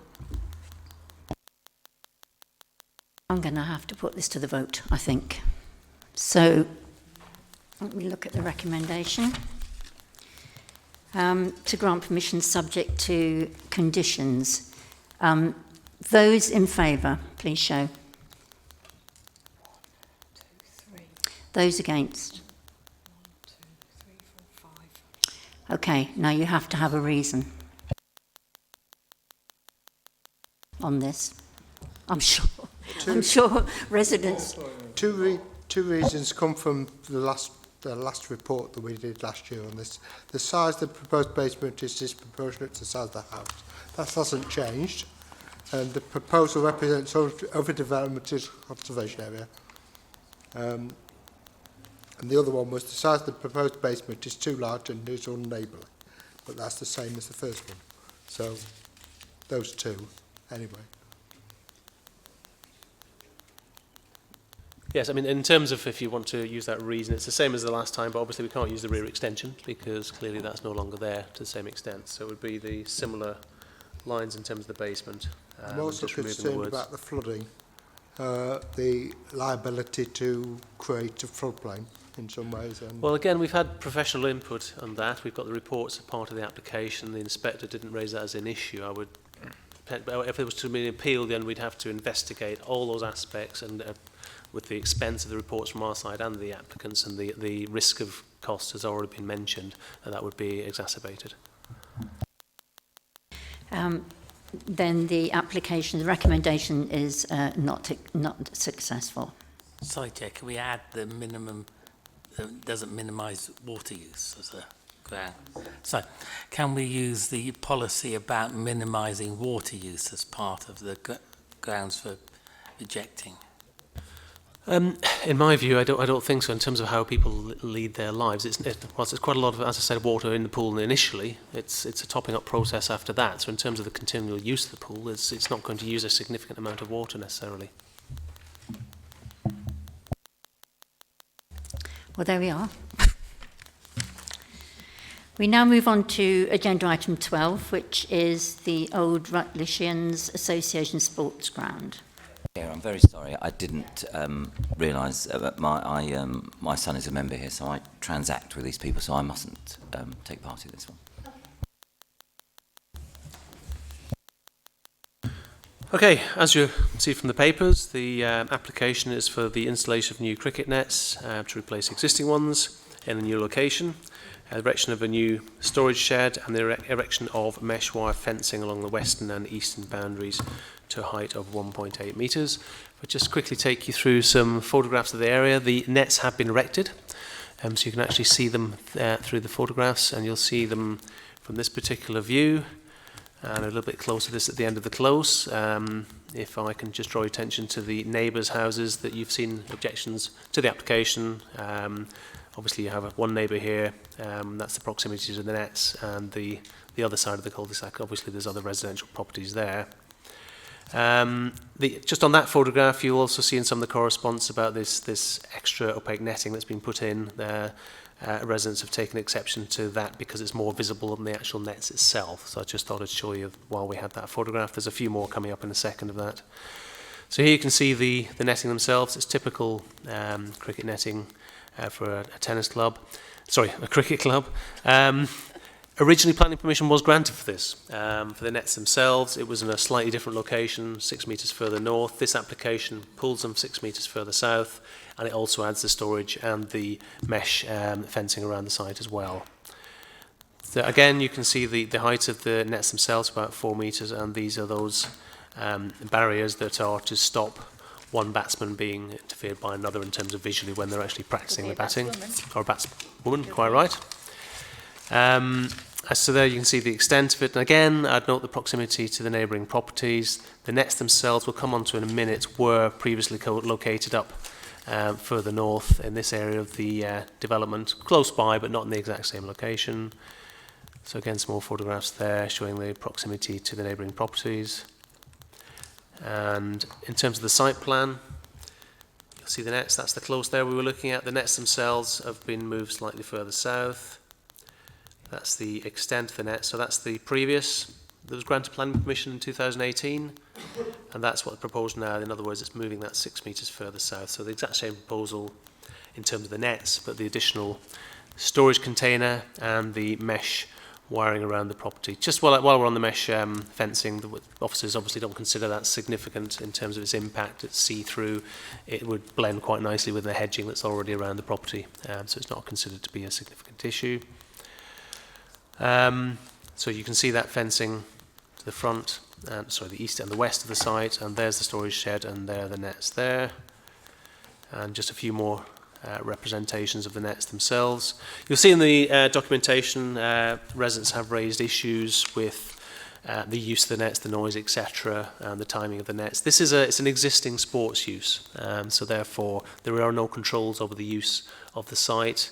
The nets were there previously in a slightly different location, and there is also an issue raised with some mechanical bowling equipment. Now that's portable, they can bring it out and put it on the site and then put it away again. There's an issue, residents say there's a bit of noise associated with that. I'm sure they'll say it's more than a bit of noise. So as you see the fencing there, so that's just some technical details of the fencing. That gives you an idea of the mesh fencing. So it's green, it matches the hedging, and you can see straight through it. I don't think we had a photograph originally. Well, we've got the fencing, sorry, the hedge there. So you would have your fencing alongside, probably within the hedge in some fashion, and the hedge would eventually go through the fencing. It's quite typical in parkland areas. As it's already been granted planning permission, and there's minor change plus the fencing and the storage is considered to be okay, it's appropriate in this particular designation for the site, sports use associated with the use, therefore it's considered to be acceptable. Thank you. There is quite a bit in the modifications, so I'm going to give you a couple of minutes to have a look at that. Good. Can I call on Arthur Sexton, please? I'm resident at 38 Charnwood Avenue, the property totally adjacent to this development. The proposed facility, as you have seen, has been completed. Therefore, these objections and comments are based upon fact as opposed to supposition. I made a submission on Monday with additional information, including pictures. Hopefully, this has been reviewed. Firstly, the planning application form is incorrect, incomplete for whatever reason. Item 19, hours of opening, is given as not known, and also item 20, type of machinery installed, is stated as none. We believe the omission of the use of machinery and specified opening times for the facility has prevented the planning committee from making an informed appraisal of the application. We object on several grounds, specifically visual impact, but most importantly, increased noise pollution. Contrary to the statement 715 in the agenda, the nets are not in a similar position. They've been totally repositioned, so they are now fully adjacent and parallel to our property. The effect of this repositioning is they're now just 6.5 metres, 21 feet, from the whole length of our house. Before they were about 30 metres away at the closest point, so 4 to 5 times closer. Being a new state-of-the-art facility, they're being used to a far greater extent than the previous nets and with machinery. The new nets are in use every night of the week, as you can see from Old Rut's website. In addition, when the formal practice finishes, the nets continue to be used afterwards, typically to about 9:30 at night. Also, the club have planned and advertised summer camps in the school holidays for at least 3 weeks, running from 9 a.m. to 4 p.m. These are in addition to the evening usage. Every weekend, the nets are used daily, almost constantly, from 8:30 in the morning to approximately 9. We shouldn't have to endure being woken up at 8:30 every Sunday of the cricket season by use of the nets at the untimely hour. Even when not in use, these nets act as a magnet for any children in the field. It's totally unacceptable the current hours these nets are in use and the increased noise nuisance they've created. However, by far the most noise nuisance comes from the use of machinery that was not declared in the application. No machinery was used previously with the nets. The applicant clearly stated that there would be no machinery. Their answer to quote, none, this is a sports training facility. However, at the time of the application, the base for the facility had already been constructed and incorporated electrical supply. This supply is used to power mechanical bowling machines. These machines are very noisy and particularly intrusive. With just one machine in use, every room of our property, even with the windows closed, can hear that use. We can only imagine what it would be with 4 in use, and the windows need to remain open in the summer. So given the proximity to our property, hours of use of machinery, we object to the planning application. The facility has created a significantly increased noise nuisance to ourselves and our neighbours, who I also represent. It's impacting on our quality of life, our rights of quiet enjoyment, and no doubt the value of our property. We urge members to reject the application. We do not understand why it couldn't be positioned elsewhere in the site. Thank you. Neil Robinson, please. Hi, my name is Neil Robinson. I'm one of the volunteers that help sport at Old Rutlichens Association, which provide the local community of Merton access to the sporting facilities ever since actually Poplar Road's housing development started in the 1900s, and the club will be celebrating its centenary only next year. And we have about 1,000 people who play sport, not just cricket and rugby and football on that ground. The original planning application for the replacement of our previous cricket nets was actually granted back in October 2018. This revised planning application was being discussed today contains exactly the same size, colour and format as we previously was granted. The only differences that we see are that the nets have moved 6 metres away from Eridge Road to allow better economical use of the land. This move was discussed in consultation with the Planning Office in 2008 before we built them, and after a discussion with house number 29 Charnwood Avenue, as at the time we were told that was the only house that would be affected by the change in the movement. To date, we have not seen any complaints concerning the new position, and this planning application is to ensure planning approves and it comes in line with the original, the final build. To answer the other concerns about the nets which have arisen since the build and outside of the previous planning approval, as a club we recognise both through the letters received through the planning process or directly made to the club that the white batting curtains and early use in the day of the nets is of concern. The club has made the following changes. The white nets 2 metres high will be removed. New 1.5 metre black curtains, which are smaller, will be installed at the rear of the nets, and 1 2 metre black net between the batsmen only. This is both a reduction in height on the outside and a reduction of the amount of nets being used, plus a colour more sympathetic to the overall scheme as requested by residents. On our early morning use, it has surprised us at the club that so many people have entered so early. Sport at the weekends has always started at 9:30, both at Old Ruts and at the council pitches, with players often arriving and meeting at 9 a.m. So we have now instructed all players there is to be no use of the nets before 9 a.m. New signs will be added to the nets themselves, emails have been sent out, and we've changed the policy on our own website. The second change to the original planning was the introduction of a shed, and I've seen no actual concerns with that at this point. And thirdly was the introduction of the fencing scheme around the ground to promote improved security. Now we, like many sports clubs, have to manage the continuous challenge of vandalism, and as we invest more in the club's facilities over time, we wish to improve our security. We have a well-established hedge, you saw it there. It varies in height from 1.3 to 3 metres in height.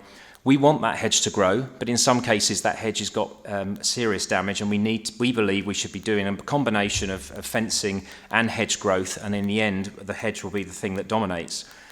Now, on the cricket machines or the bowling machines, there's 2 of them at the nets. We have had cricket machines there for some time, so they have been used in the old nets. And I hope you can understand that with the changes that we're recommending, we recognise that within our financial setup, we will listen to neighbours and we will make changes accordingly, and we hope that you'll support the revised application that we previously were granted. Thank you. Just in terms of hours of use, I think I mentioned in the introduction, I mean, there is no restriction on the hours of use of this sports facility. It's been there for a long time, so there's nothing we can impose in terms of that. The equipment, again, I would emphasise again, my understanding is that whilst there's an electricity supply there, it can be plugged into, it's pretty much free-wheeled out there, so it's not a permanent structure and therefore wouldn't require planning permission. You could put that kind of equipment anywhere on the ground, there's absolutely nothing we can do about it. It doesn't require planning permission. Yeah, I think that's about it. That's it, thanks. Councillor Macon. Could I just ask, was it considered to put it anywhere else on the site? Because it's quite a big site. It could have gone the other end of the ground near the clubhouse. From my experience, sports clubs normally have a good reason for what they do, and they'll look at alternatives. This is where the nets, it's reasonably close to where the nets were previously. I accept it's not the exact same position. There's rugby pitches, cricket pitches, etc. You normally have to put them in a particular position that doesn't interfere, and I think the rugby 5 metre zone runoff is relevant to that as well, and that's why where they are.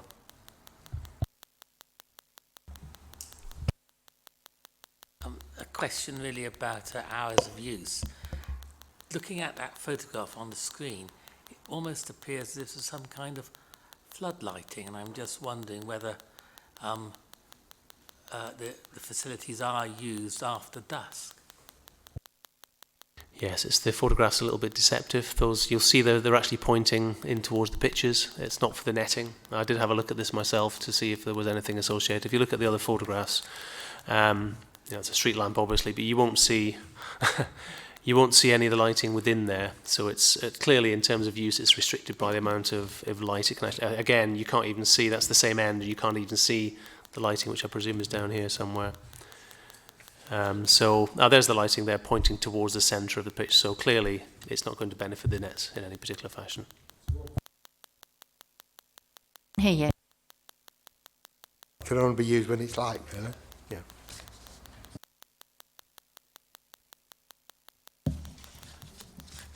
No? Comments? No? Can I just ask, are we able to condition as to hours of use? There's no such restrictions on the overall site, so I don't think there would be any particular reason for that.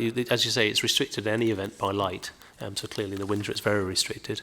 I wouldn't recommend that because, well, we have the websites also, and the club you've just heard, they put their own restrictions on the use as well. It's the standard way clubs. I mean, I don't think you're going to get kids playing in there at 5 in the morning, 6 in the morning, because it's just they're not going to get up on time. So in any event, you could have any sports being played in that particular location, whether it be rugby, football or anything. It could extend that far because it's a sports complex. So that could happen now without any restriction in any event. So there is no real way of restricting it. Councillor Henry. I would just like to say, Chair, if I was living in that area, I would be certainly giving my time volunteering to support the school. I think, you know, it's a good thing. It's protecting the children, it's protecting the neighbours, and also, you know, I don't see anything wrong with it. Any other comments? I'm going to move to the vote. Okay. In favour, please show. It's unanimous. The application is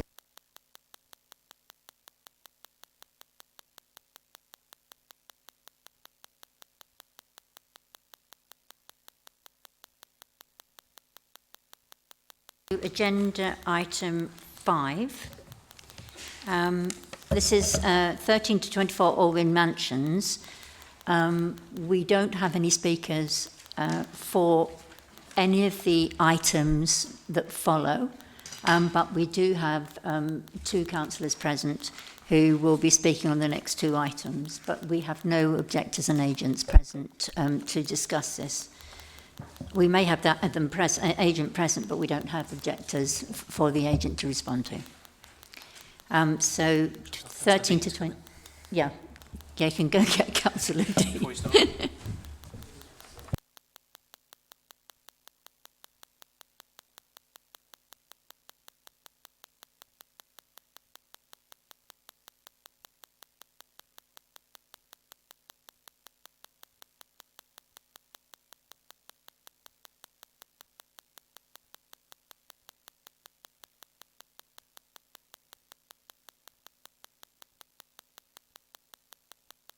Yeah. Okay. Thank you, Chair. Members, the application site is on the south side of Alwyn Road. It comprises a large block, a mansion block, you could call it, of residential flats. The proposal itself is for a variation condition application, condition 2 of planning permission 2397. The planning permission was allowed on appeal, and the inspector's report has been appended to the committee report this evening. The original proposal, original scheme, was for roof extensions to create 4 2-bedroom flats. The proposed variation before you this evening is to increase the depth of the rear dormer windows by 0.51 metres towards the back. So that is the change for you to consider this evening with the proposal. Talking through the plans, so that's the existing front elevation here and existing rear. Existing side sections as well and some 3D visuals. Proposed floor plans, so top floor within the roof space only, 4 2-bedroom flats. The extension to the depth of the dormer windows, span the entire width of the building itself to help form the headroom for these 4 flats. The increase in depth is at the back here, as I said, by 0.51 metres. Looking to the elevation plans, so on the front, conservation roof lights installed within the roof, and on the back, the dormer windows. Turning to the side elevation, so here, looking at the proposed side section, show the dormer window. The original scheme, the dormer window stopped at 1,000 millimetres before the eaves. This one takes it to within 485 millimetres of the eaves. Turning to some site photographs at the back of the building itself. As I said, so the dormers would be up here. And then the front of the building there, just to help you with the character of the building. Overall, members, the application is to be acceptable, subject to conditions, and the increase in depth of the dormer windows is not considered to cause any material harm. Thank you.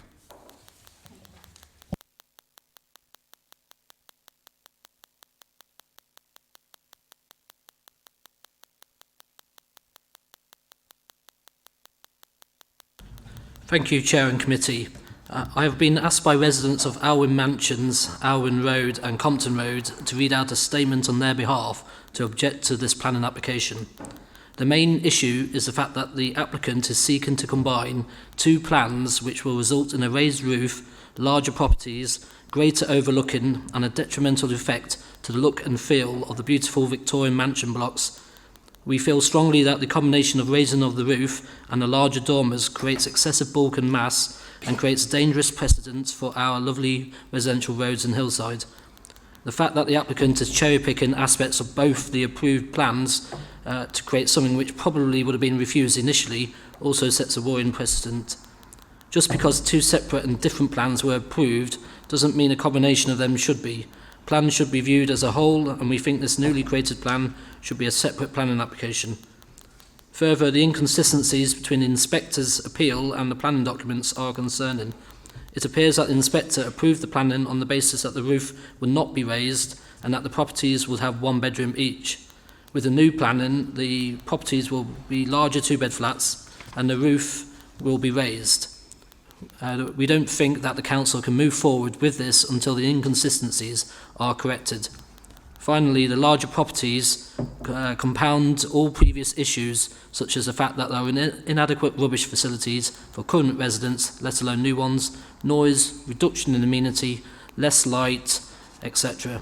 The larger dormers also extend further out, which raises the issue of privacy again to Compton Road.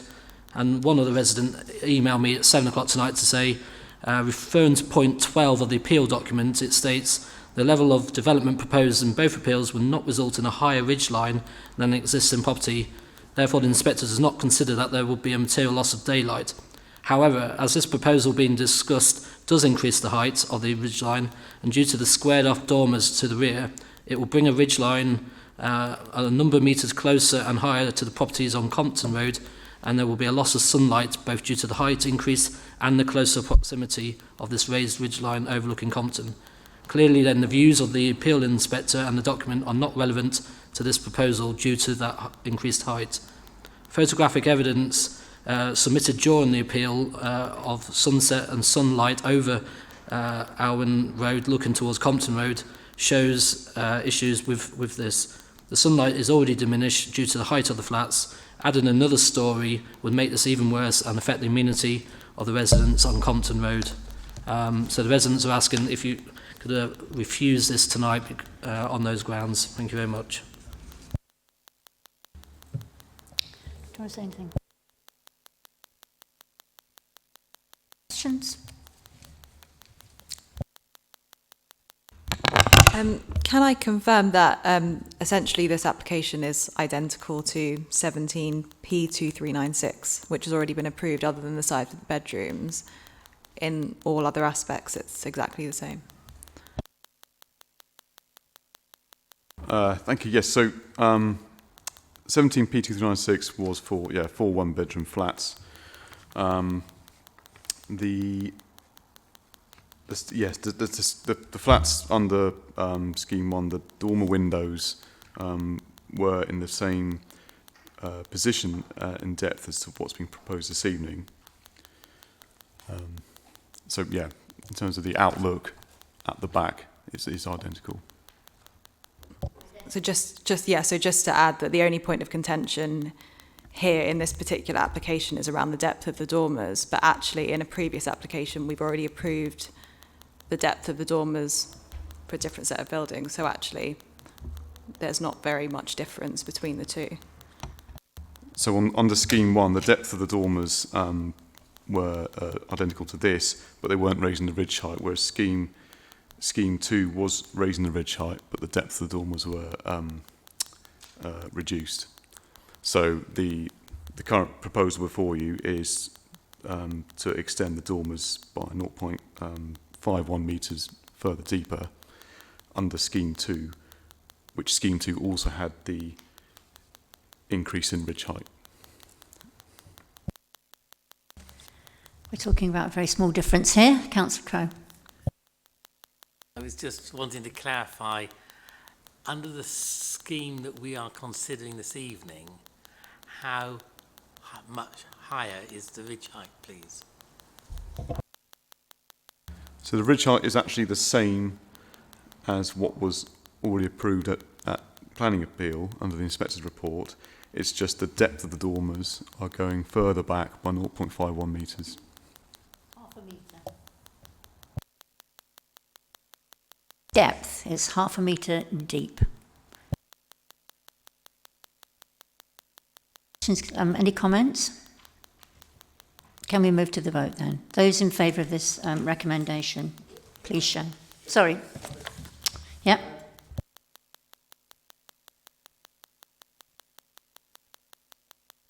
Those in favour, please show. Those against, not voting. Thank you. Then the recommendation is granted.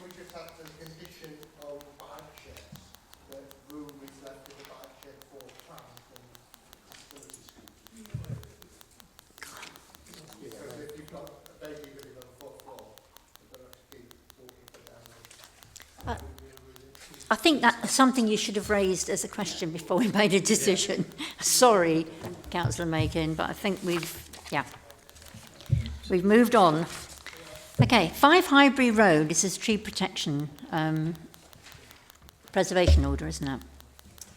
That's right, yes. So I haven't got a picture to show you of the actual tree itself, I'm afraid. I was looking for one today, but unfortunately the officer had left for the day.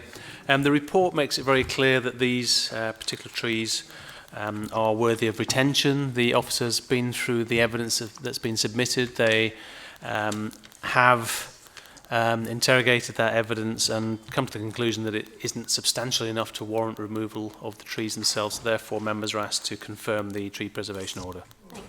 Councillor Thomas Barlow. Thank you, Chair. I speak on behalf of the residents of... Thank you, Chair. I speak on behalf of the residents of 5 Highbury Road to voice significant concerns about this order being confirmed. As the report states, following an officer site visit in January, a letter from the council in February to the residents said the removal of 2 of the 3 trees could not be justified. Following this, the residents were encouraged to seek expert opinion. They were not advised of the industry standard tests that are apparently required to assess structural damage in real terms, as referenced in the report, but that said, the residents have substantially funded and received a Pole Structural Engineers report which recommended the trees were removed, a surveyor's report which recommended the trees were removed, an arboriculturist's report which recommended the trees were removed, as well as a drainage report which referenced historic damage and recommended a drain was rebuilt due to root intrusion. So you can see why the residents would be reluctant to put further money towards what would now be a 5th expert opinion. The fact we should be looking to not just protect but plant more trees on the grounds of beauty, landscape and environment is indisputable. But this has to come at a balance where there are impacts on quality of life and on property. not least when the residents have been told and are satisfied with the recommendation that younger specimens located slightly differently should be planted. Trees that, for what it's worth, would have greater visual amenity for the road than the existing trees, which offer little. The report seems to favour not acting now, tackling the root of the problem, if you will, but instead dealing with the damage caused once it has worsened. Drives and pavements increasingly lifted and cracked, external walls removed, repaired or replaced again, trees pruned, approval pending because they aren't a sufficient enough nuisance despite shadowing all day and in all seasons. Being about as far away from an expert as you can be on the subject, I can see the damage that has been done from public and private property, and I'm sure that others could too. This puts the residents in an unenviable position, told by numerous experts that these trees pose a risk, damaging their own property, that of their neighbours and of the public, with a longer-term risk of further damage and potential subsidence, for all of which, unless the council wants to take responsibility, the residents are potentially liable, of which they will need to inform their insurance company. This seems highly undesirable for all concerned, so I'd ask members of the committee to look again at the detail of the case, to consider our responsibility to our residents and reflect that the order should not be confirmed. Thank you, Chair.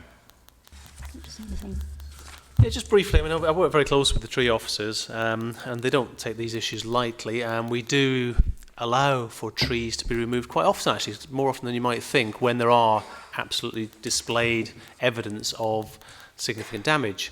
In this particular case, I can't show the photographs. There is some slight issues, there's no doubt about that, but it's just felt that it isn't been demonstrated fully that the trees should be removed, considering the impact that they're actually having. I mean, the structural report of the house, it doesn't necessarily, just because there are minor cracks, doesn't mean to say that the actual trees are causing those particular issues. It's not been demonstrated absolutely that that's the case. If that information is submitted, I'm sure the officers would reassess and they would reconsider that. But at this moment in time, they're not satisfied themselves that they've actually gone far enough to demonstrate that. Are there any questions? Comments? Yeah. We're being asked to confirm a tree order.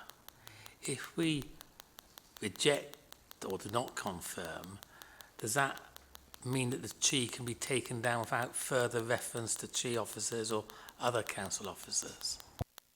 Yes, that would be the impact, that would be the effect, yes.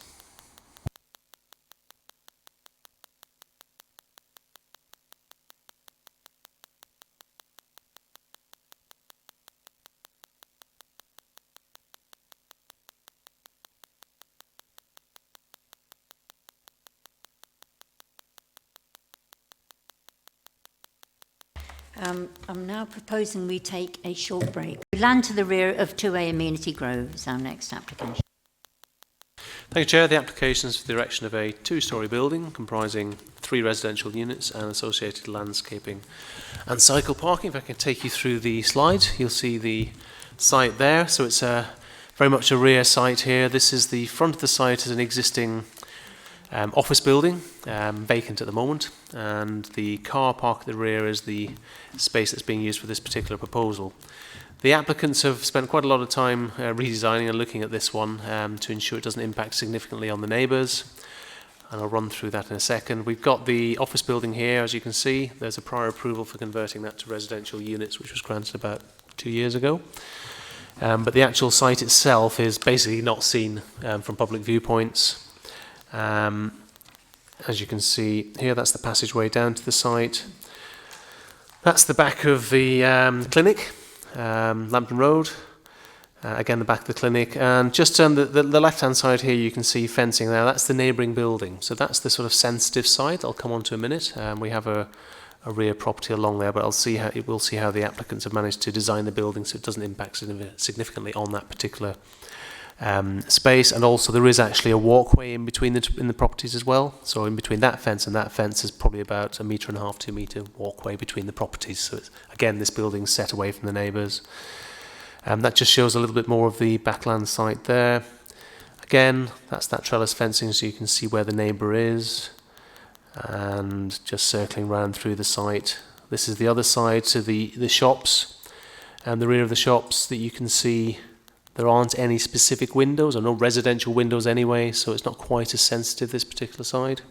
There is a couple of office windows at the top level, but not residential. And again, that's more photographs of the site, and that's the back end of the office building, so this will slot in this tarmac area at the moment. If we just go through, that's the existing site with the car parking at the rear, and this is what's being proposed, the units. It's a slightly unusual design, but it's intended to have sloping roofs on this side so as not to impact on the neighbouring residential property there, whereas on this side it's not as sensitive to these particular commercial buildings. If I just quickly run through the plans, you'll see that's the roof. Here we go.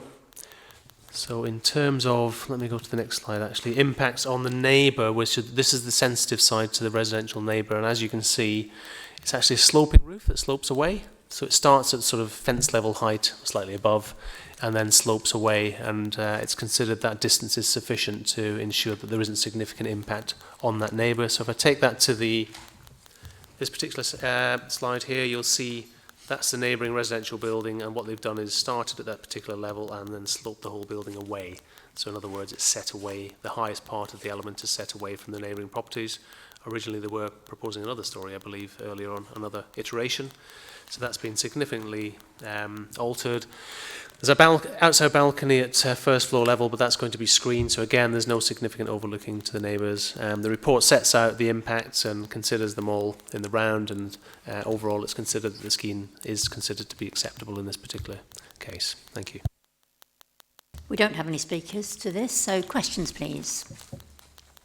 Yes, Councillor Makin.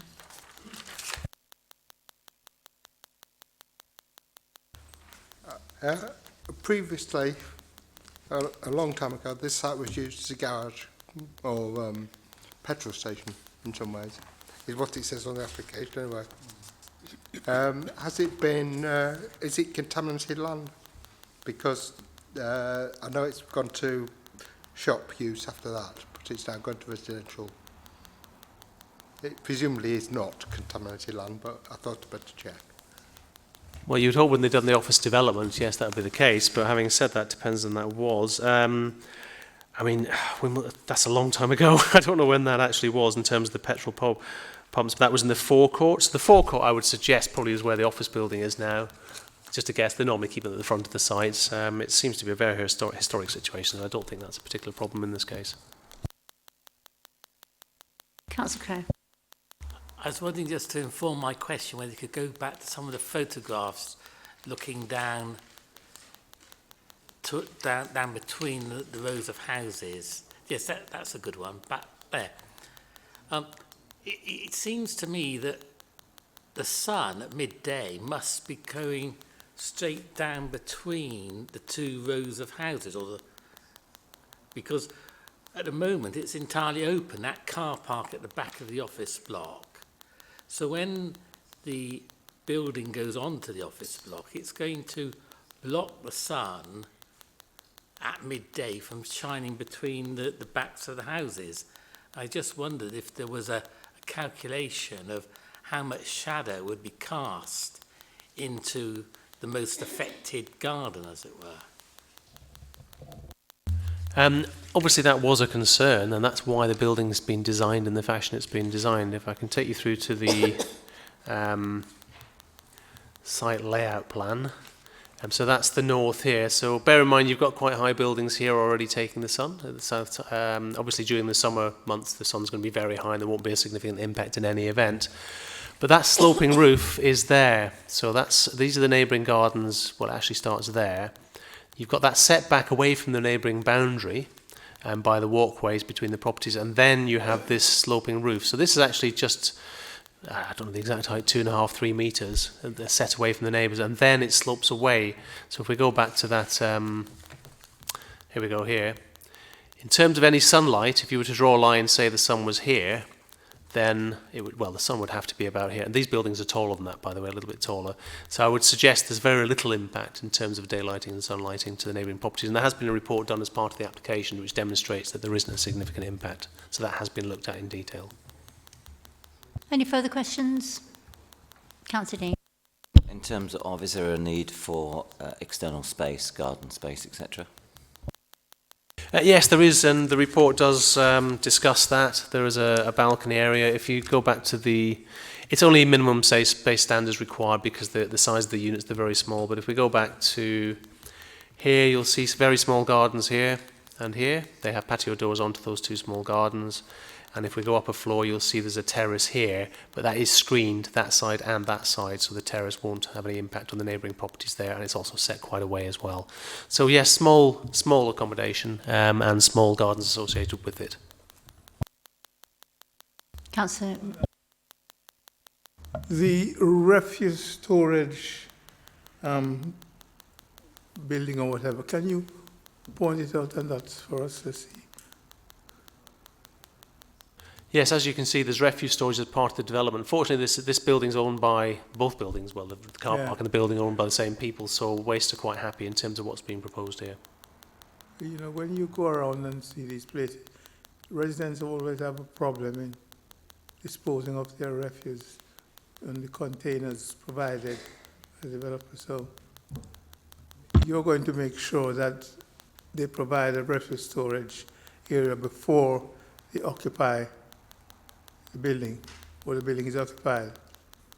Yeah, it's part of the proposal. I don't whether we have that specific condition on here. Yeah, it is. Oh, condition 6. Apparently, we have got it. Page 41(6). Yeah, we have got that condition on there, so it will have to be provided. We're very careful. I mean, we understand. Obviously, we have containers, etc.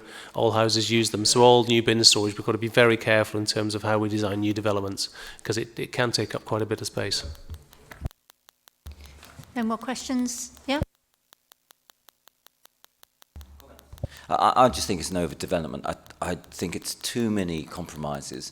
I think the ugly building at the front, if they're just going to convert that, fine. But frankly, the whole site needs looking at. Because whatever they do at the front, that could easily make it more difficult for the people at the back. There isn't any space for waste. I don't know how that car is ever going to turn around there and get out again. It's just not going to do it. And therefore, it's going to start to lead to problems at the front where bins are going to be left. And we've all got homes in our wards where waste bins are left on the public domain because there is nowhere else for them to go. And I think that's what's going to happen here. I think it's overdevelopment. I think it should be rejected and they should come back with something a bit smaller. So it works for the residents that are going to live there, but also for the residents who live around it. Any other comments? Okay, going to move to the vote. Those in favour, please show. 6. Those against? 2. The recommendation is agreed. Thank you. We now move on to agenda item 7, which is 36 Grenfell. Can I just say, with this, it has my name on the bottom. I just queried whether the application was policy compliant. That's all I have not made a comment on this application at all. And so I think I am able to take part in the debate. Thank you. Yes, the application is for demolition of the existing building on the site. If I just come on to that, you'll see at this end terrace house at the moment, and it's got this undercroft scenario which will disappear because obviously that's going to all be demolished and they're going to rebuild with the new building on the site. Again, you can see the undercroft there, so this whole element of the property will be removed. Again, showing the undercroft and the rear area. So again, that's all going. That's just a photograph of the neighbouring properties on Bruce Road, shows the proximity. We have looked at that very carefully because that is quite a sensitive situation. They're not very long gardens, and so we're aware in terms of any impact from this particular development here might have an impact on the neighbours there, but we have carefully looked at that, and I'll come on to a slide in a minute to show how we have managed that. Just a few more photographs. You'll see the site here. That's the existing building, and this is the proposal. So there is a basement as part of this. And if we go through the floors, I'm afraid you're probably not going to be able to see those in great detail, but I think you can get the gist of it. Basement, ground, first floor, and the rear elevation has a dormer on the back of the property. If I can hopefully come on to the relevant, that gives an impression of what's being proposed. And this is the sort of slide of some importance. The existing building is shown in red. And actually, you can't quite see. It's what you can actually see is the green there, which is the wing at the rear of the house, which should impact on the neighbours, but set away.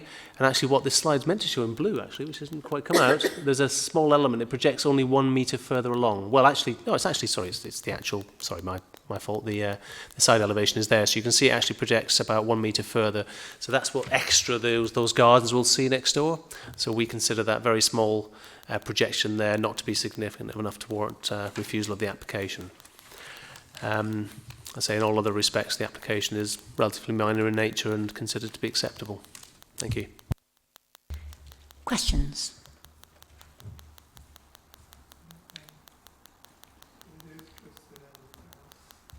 Councillor Lanning.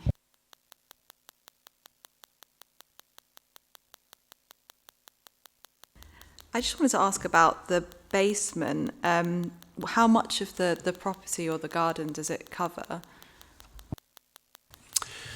The basement itself, well, obviously it's an existing property. It's going underneath the entire property effectively, but obviously the rebuilding with a light well at the rear and a light well at the front. So if we go to that plan, I might be able to zoom in on it here. If we right click, that doesn't seem to do anything. Oh, I know, sorry. Just remembered now how to do it. So if we come down to the basement here, you'll see that there's a significant portion of the site is actually covered by basement.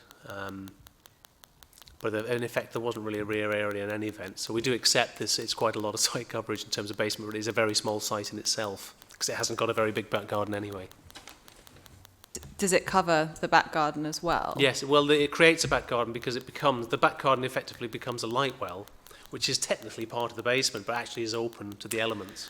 So I suppose my question is, based on the application we saw, before, and talking about it having to be sort of 50% of the garden. So it relates to that, but also there's a point here, I think, page 51, 5.4, around this not strictly complying with the policy requirements, talking about the basement. So I suppose my question is it actually policy compliant, therefore? It's one of these unusual ones where you wouldn't know. I mean, the policy is written thinking of underground accommodation, whereas actually what they're creating here is it's difficult to say it's not part of the basement because it's actually part of the construction, but you're creating a light well, which is in effect an open area. So do you count that as the basement or not? The policy wasn't written with this sort of thing in mind.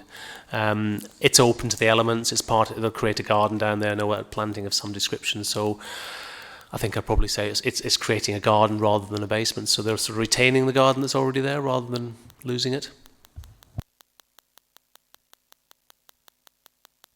Can I? Oh, sorry. Yeah.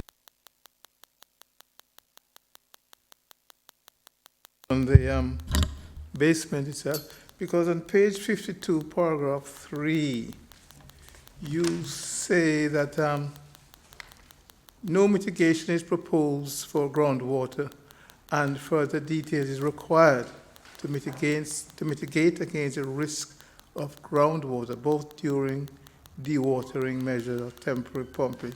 So did you get any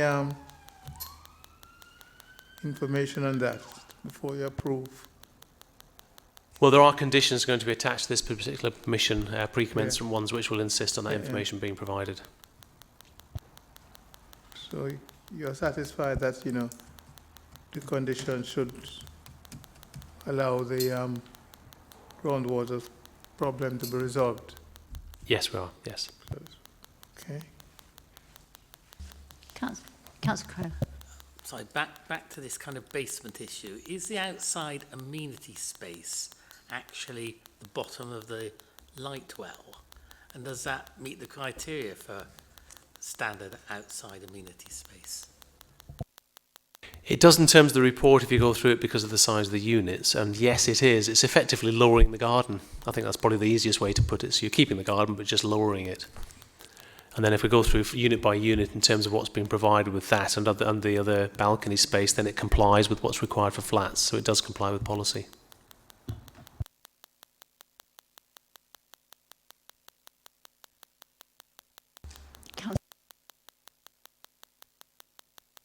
Yes, thank you, Chair. I'm looking at the house, the new house, abutting to the old one, and are you happy with the construction of a basement going so close to an existing house? And do you know what those foundations, how they're put in? Because if they're spread foundations, you've got to keep further away from them, surely. Yeah, that sort of determination we can't know at this moment in time until they actually dig down, I suppose. There's no way of actually knowing. But in terms of the assessment that's been done, our engineers are happy with what's being proposed. Building control would be the issue covering that particular aspect, not necessarily planning. So they will have to build it in accordance with the information that's been provided. Any other questions? Comments? Can I just say this site, the Undercroft was the entrance to the garages to... No, hang on a minute. Which one are we on? 30. I'm right, aren't there? It's not the other one. No. There's two so close to one another. The site behind it was Grenfell Garages, we dealt with a planning application some time back for 10 small houses with 4 flats on that site. So it felt like the natural exit for that proposal would have been through the Undercroft, but it actually went out Inglemere Road, which was a narrow access point, which didn't seem right. And for me, it just seems a very, very complicated construction for such a small site. It's just a pathway through to, and I think my main concern is about the neighbours who are going to be in the terrace house, who's going to have a lump of wall taken out next to them, and I think I'd be quite worried about that. And I totally agree with the idea. I mean, the basement in that locality just seems so tiny. The space is small we're talking about here. That would be... I would be quite worried for the neighbouring tenants, residents in the terrace house. I wouldn't want that. I wouldn't want someone knocking out the wall next to my house. Can I just say, obviously, I mean, I'd be concerned as well, but I mean, it does happen quite often. It's not an unusual situation to get houses knocked down next door to other houses. They have to be propped up and properly done, and there's obviously surveyors involved. It's a very serious issue. I can't recall having any problems when it's occurring. Normally we would do through building control. They're fully aware that the neighbouring property will be able to take quite significant legal action if anything did occur that damaged their property.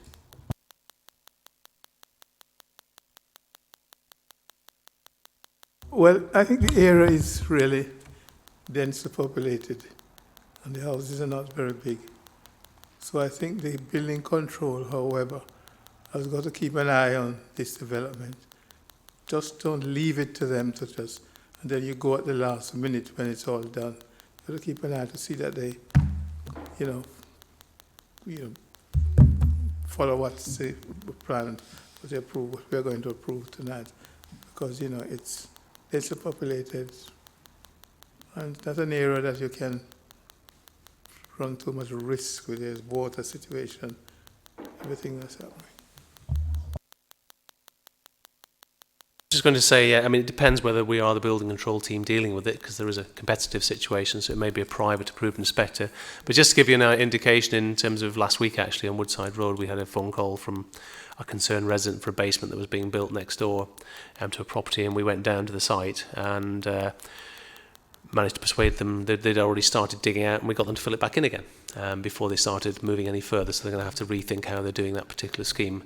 Clearly, the neighbours were worried about it, but we find we normally get calls quite quickly if there is any concerns, and we can intervene if needed.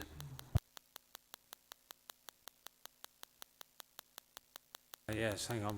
I'm going back to this basement wall. Clearly, the light well has got to be fairly deep to be fairly effective, and also the basement. Well, my view from experience is that to get a decent size, they're going to have to go down lower than next door's foundations. And that is always a problem. And it wouldn't be the first light well that's been glazed over and used as a conservatory. Is that allowed? I don't think I've ever seen that before, but maybe it has occurred. In terms of the neighbouring foundations, I mean, if they are lower, and obviously they can't undermine the neighbouring foundations because that wouldn't be allowable, they'd have to underpin the neighbouring foundations in those circumstances, and that's the usual solution to that.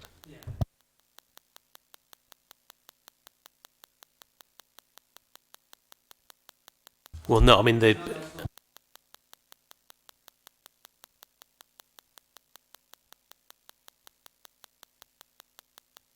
Well, again, party wall would normally cover that, and the surveyors would be involved, and I don't think there'd be any individual who wouldn't be very, very involved in terms of what's happening if they live next door to it, getting the experts involved, etc. And of course, the developer pays for that, not the next door neighbour. I think there's a general conversation about maybe there's some issues here, and then it's just about understanding if those issues will lead to a vote against this, and if so, on what basis. It seems to me that bulk and massing is coming in here, and I just think we need to decide if we're going to progress with that or not. Are there any other comments? My instinct was to refuse it on the basis I didn't like the subterranean kind of sunken garden being part of the amenity space, because it seems to me to offend the spirit of that policy. But I accept what Mr. Milligan says, it doesn't offend the letter of the policy, so I guess that's a non-flyer. But I just feel the whole thing seems a bit cramped and unneighbourly in its development, which is what Councillor Dean, I think, just said when he was talked about massing. The whole thing just doesn't really feel right to me, but I'm struggling to think exactly what the grounds for refusal are. Maybe just on that point, in terms of bulk and scale, I mean, are we talking about, because the actual building itself, as you can see, is pretty much matching the neighbours in terms of bulk and size. It's not going higher or anything like that. It's actually just trying to finish the terrace off in the same fashion that it's built at this moment in time. So I don't think bulk and scale will be a particular issue. It seems like you may be having concerns with the basement again, but we're used to that. Councillor Dean, Pierce. What I'm going to say won't have any effect on whether you can allow it or not, but because normally you can't. But normally when you do these things, and as I say, I've got experience here, the problems for next door neighbour hit after everybody's finished and gone away. That's when they normally start. But as I say, that's when you look into the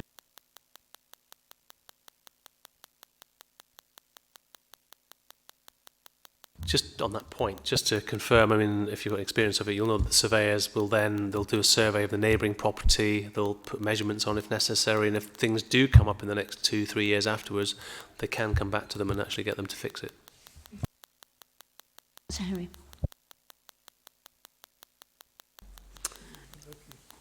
That's an end of terrace, is it, right? Right, okay. Having lived in a end of terrace house, I remember when I wanted an extension, people were saying to me, no, it can't happen because it's very small. But, I see, looking at what it looked like now, I think it will improve the area quite well. And also because of end of terrace, you might end up getting more space than we think they are. So we shouldn't be too adamant and, being judgmental about space. Any other comments? To move to the vote?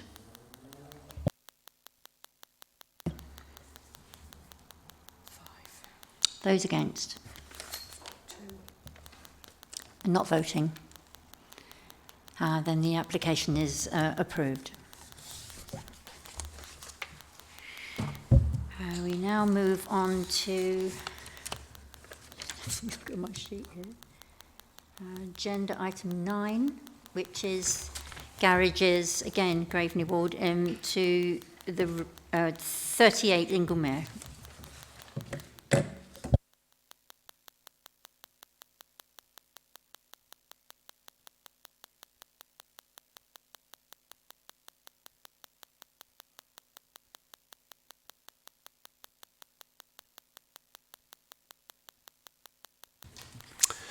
Thank you, Chair. Yes, this site, not too far away from the other site. If you look at Grenfell Road up there, And this was the development of 10 units that was previously granted. So now what we have is a very similar scenario with garages at the back of these properties. The proposal for 4 houses. If we run through the slides, you'll see the entrance to the property, and it's a tarmacked area, and these are the existing garages. If you'll see at just one point I'd make is it's a fenced area, so it's locked most of the time. You can't get in there, so it's not something, these garages, clearly they're in a condition where they are used, but I'd probably suggest they're used for storage rather than day-to-day use of vehicles of any particular kind. So as you can see, the site is quite big, and it is hemmed in by residential properties around and gardens. The report goes into the impact and and how the proposal has been designed to ensure that it doesn't significantly impact on those residential gardens. And as you can see from the site layout, this is the entrance through. You've got the units here. Now this and this unit, they're all 2-story units. But because of the proximity to the rear gardens here, this particular unit here is only single-story. So actually it's not much different to the garage that are there now. In fact, it's a very similar height. And in fact, it extends, the building that is proposed extends less than the garages at the moment that I understand come down further down to here. So you actually, if you're one of these properties here, you actually get garages removed from the back of your garden. In any event, they're only 2.53 metres high. So as you can see, this is the second-story element. So that's very much located centrally within the site, so it doesn't impact on the neighbours significantly. There are some mechanism used in terms of the windows and orientation of the windows and obscure glazing, etc. Again, explained in the report how they are set away from the neighbours, so therefore it doesn't have that same impact. So if we look now, it's a backland site. It's pretty much not viewed from any public viewpoints. The design approach is with these flat roofs, relatively modern. And if we run through that, we'll see there's a good example of that single-story element. So these are all 2-story elements, but where it backs on to immediately onto those particular gardens, it's just been taken away entirely at that level.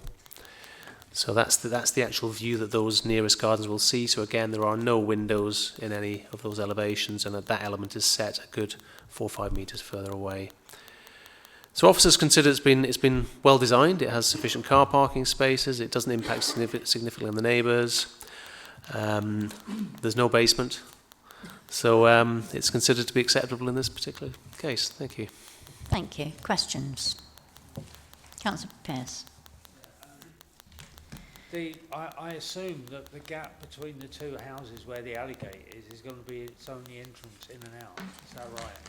Yes, that's right. Yeah. It's the current entrance to all the garages, and it's now going to be to the... Do I assume the garages used to belong to the houses? I mean, I've no idea. But I don't think... Originally, normally when garages like that are built, it would be associated with the houses, but we can't be sure, and it was a long time ago, and I don't think there's any... There might be some associations, people using them, but it's nothing that we haven't had neighbours saying, these are our garages. Right.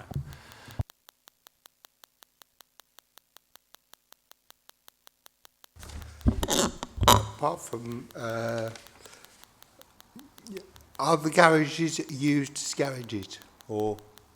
Because you showed a gate, but that could mean that the owners of the garages have a key to that gate, so can get in with cars. If they're used as garages for creating problems of 20 probably extra car parking spaces required in the area. Yes, we have looked at that aspect. Even assuming the worst case scenario, you'll see the report. There have been surveys of parking in the area, and there are quite a number of available spaces for parking. I think the report actually, I can't say the exact numbers, but I think it was between 30 and 40, was it? 48 spaces found in the area. So even if some of these were used for day-to-day parking, and looking at the if you look at the actual ground area as well, you've got quite a bit of grass on there. It doesn't look like it's being travelled on every day. So even if they were all used for car parking, we don't consider that would be a significant impact in any event. Councillor Dehaney.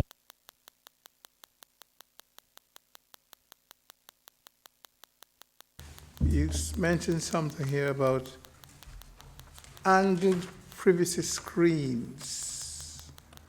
What are they? Never heard of that before. It's a mechanism to ensure you don't have direct looking over the neighbours, so you can have screens that would allow light to come in the sides, or there's different ways of doing it. Oriel windows are sometimes called. So it lets the light come in. You can sort of see sideways out of your windows. You've got a little bit of a view, but you can't see directly into the neighbouring garden. That's the concept. It makes the place look bigger than it is. No, it's not bigger. No, it's just to stop the overlooking. Oh, I see. Are there any other questions? No. Comments?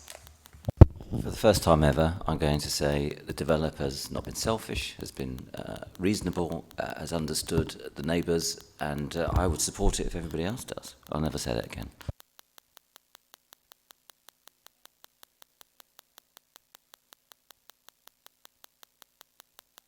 We'll move to the vote on the basis of that one. So, those in favour, please show. Good Lord, it's unanimous. Look at that. Thank you. That's recommendations approved.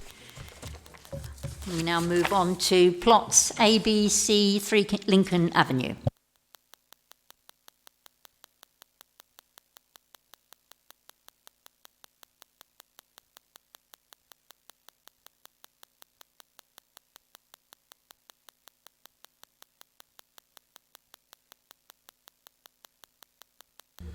Thank you, Chair. Members, the application site is located on the eastern side of Lincoln Avenue with the northern... Can I just stop a moment? Can I ask which application are you waiting for?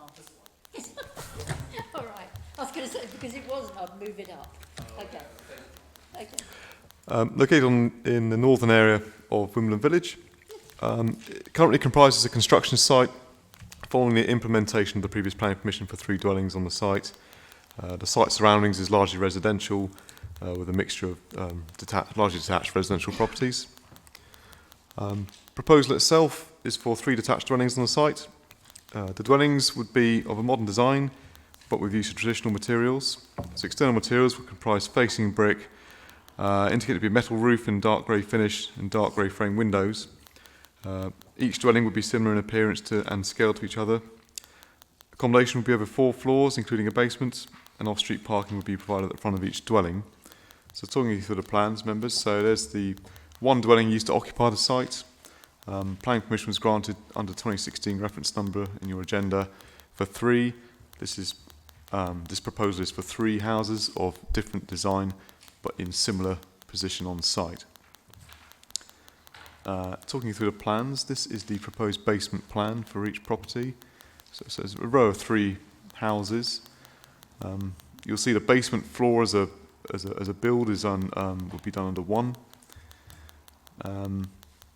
3 detached properties above, so ground level for each one, parking at the front, side access for each dwelling, and first floor here and then second floor above.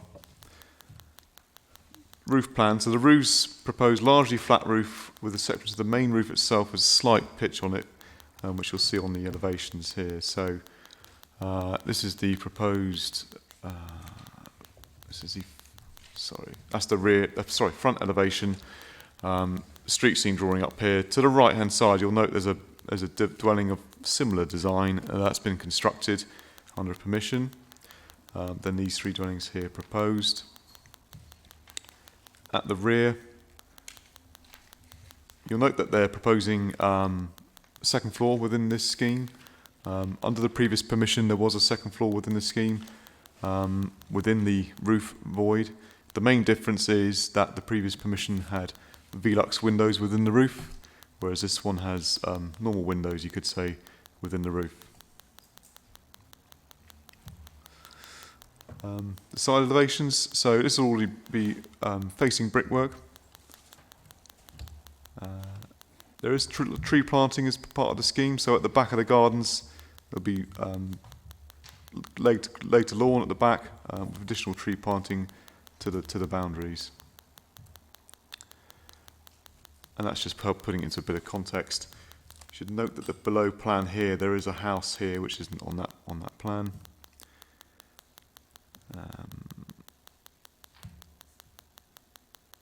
Sorry, that's right, remember, sorry, I'm on to the previous scheme here. So this is for information, this is the previous approval.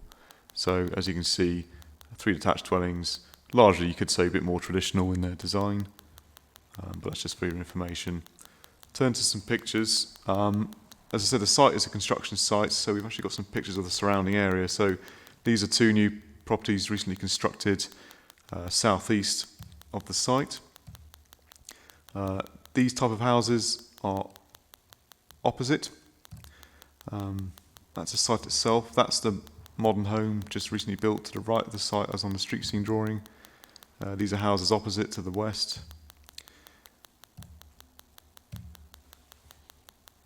And that's further around the corner to the north.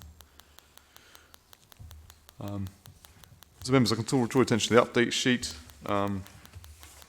You'll see the correction to the actual description of the proposal, and also one additional letter of representation received from neighbouring occupier. Overall, members, the site does have permission for 3 houses. This is a new application for 3 houses in different design and scale, but overall we consider it to be acceptable. Recommend permission be granted subject to conditions and a legal agreement. Thank you. I think you want to point something out, don't you, Councillor Makin? 2 by 5 and 1 by 6. Go on then. If you look at paragraph 7.6, standard of accommodation, there's a long paragraph here. There's loads of paragraphs here. The first one has house numbers in it and number of bedrooms 5, 6 and 5, which is now the correct figure as opposed to what was said at the beginning.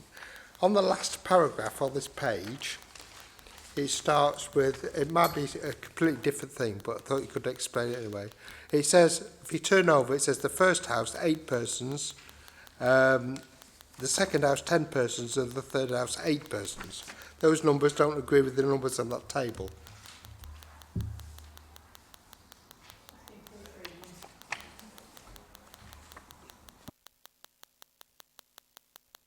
Yeah.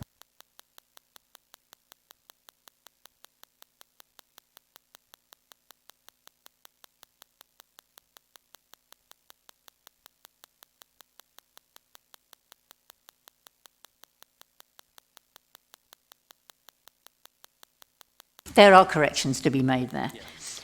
Any questions? Councillor Crowe, sorry. Okay. Yeah. When we were looking at the photographs, it seemed as if the original scheme was more like the houses opposite. But then I think when we looked at some drawings, there's a photograph, houses adjacent to the proposed development are similar to what we're now considering. I just want to be clear, what is actually happening is that on one side of the street we have a more traditional roofed house, and on the development side of the street we have a more modern block style house. Yeah, so on these 2 houses here front Somerset Road, and the other house next to the site is similar to this, which fronts Lincoln Avenue. So so on that particular side of Lincoln Avenue, there are these side of this house and the other modern one that faces Lincoln Avenue, and then it would be these 3 as you go further north. Councillor Pearce. I was more or less going to ask the same question, but with a thing on the end that we are looking at the first design to approve, aren't we? The one you showed first, because they look more like blocks of flats than houses. But I was going to ask a question about.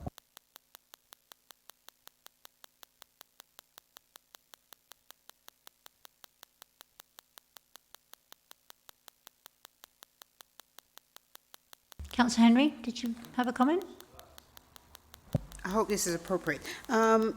Paragraph 23, it says no development shall take place until a scheme for the storage of refuge and recycling has been submitted.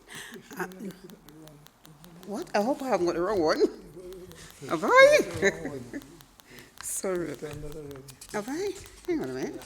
You sure?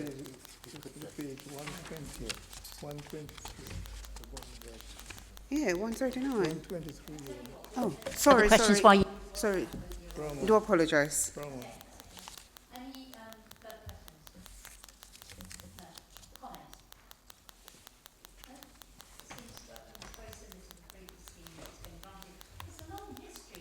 Things being granted and nothing happening.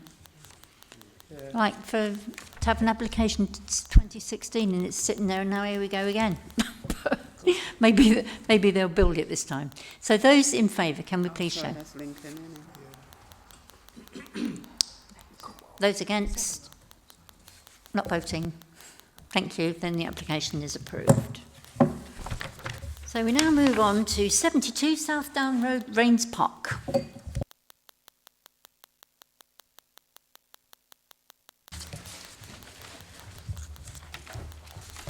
Thank you, Chair. Members, the application site is a two-storey dwelling house, currently a 5-bedroom house, and the proposal is to convert it to 1 3-bedroom flat and 1 2-bedroom flat. The house itself has had recently built dormer windows on the rear roof elevation, and the proposal obviously would make use of that space. This is the existing plans, so ground, first and second floor. So the ground floor does benefit from a rear extension, single-story rear extension at the moment. That is the house there, very traditional within the road itself. The proposal is for a conversion to two-bed flat at ground floor level, so bedroom here, and then living space here, bathroom here. External changes to the building would be two front doors as opposed to 1 front door. So that'll be the main visual change at the front, along with bin storage facilities at the front. At first floor and above would be the 3-bedroom unit. So 2 bedrooms within the dormer windows in the roof, 1 bedroom at first floor, and then the living space run the full length of the building there as well. So elevation-wise, you see the main change, additional door here. Clearly the plots are divided as well at the back, so the fence would be drawn out so that the ground floor flat has direct access, but the first floor flat would also have access to outdoor space at the back of the property. Overall, members, the scheme does comply with the space standards, and also with council policy in reinstating a 3-bedroom unit within the scheme. So overall, we do think these are 2 good-sized flats, and recommend permission be granted. Thank you. As someone who's opposed every conversion of our small family dwellings in my ward, and now we're smothered with them, I would say I have a lot of sympathy with the neighbours here, but I can't see there's going to be any reason why we can turn it down, but I'll put it to questions. I have a question. Can we make the flat dwellers not have a right to parking permits? So that is recommended, but it would only be tied to the net unit, so one of the units, as the existing property does benefit from getting a permit. So it's about the mitigating the impact of the additional unit. So that's what the 106 agreement would capture there. So it wouldn't be for both.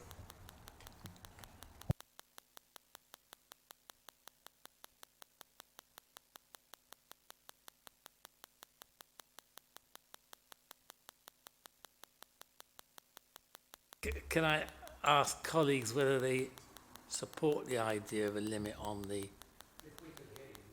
Oh, sorry. I was just wondering what colleagues' views were on the limit on the parking permit, given that it's split into 2 separate dwellings. Should we actually make that a condition that only one of the flats can have a parking, eligible for parking permits? Oh, you have done? Oh, sorry, I Additional unit. Yeah. misunderstood. It's getting late. Yeah, okay. So those in favour, please show. Those against. Recommendation is carried. We move to 7 Sunnyside Place.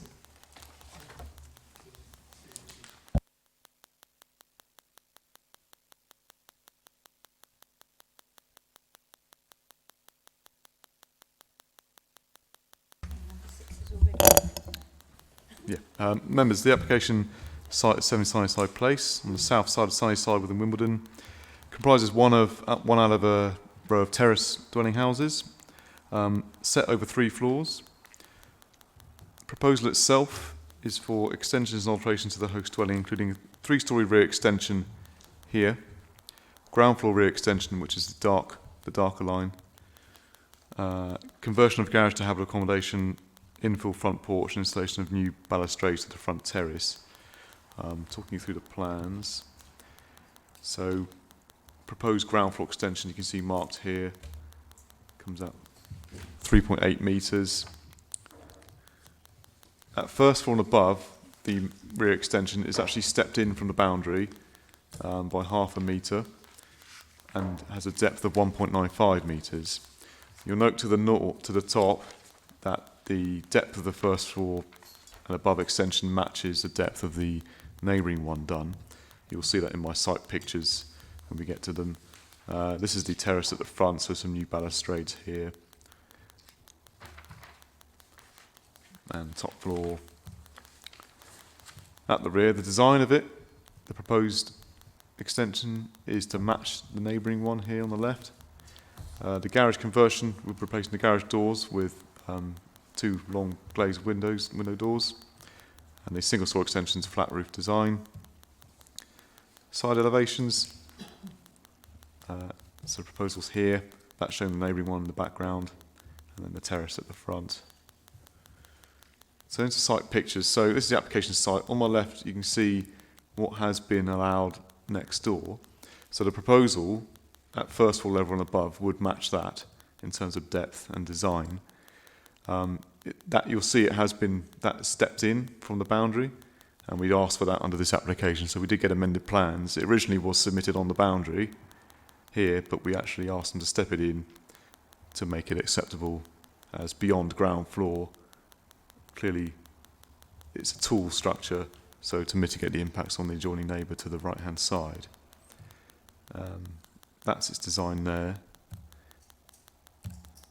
Looking the other way, so the neighbour mainly impacted by the proposal is this one.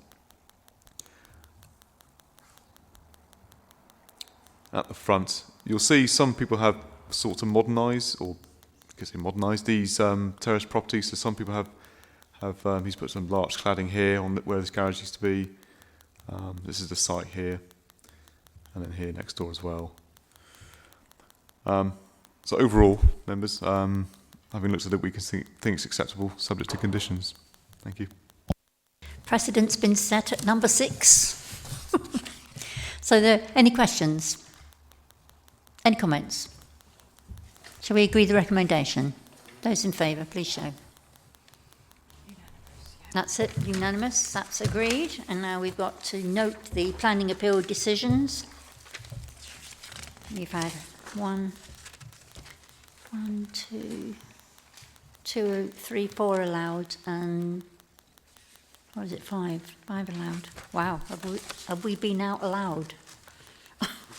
1, 2, 3, 4, 5 dismissed.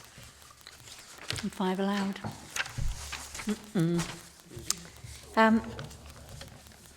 And on the enforcement report, you'll notice this is a slimmed down version. Excess baggage removed, I think we could say. If you do have any enforcement issues in your ward that you want to have taken up, please talk to officers about them, won't you? But anyway, these are current tasks, and I think if there have been no changes on these in the next month, I think we should just record no change. Yes, as you say, it's been rationalised quite a bit. There's still some work to be done. That's just the important issue. I mean, we've got about 850, 900 cases outstanding at the moment, so that's just the ones that are in action, as it were, but in terms of formal action. Obviously, there is impacts in terms of the other investigations as well.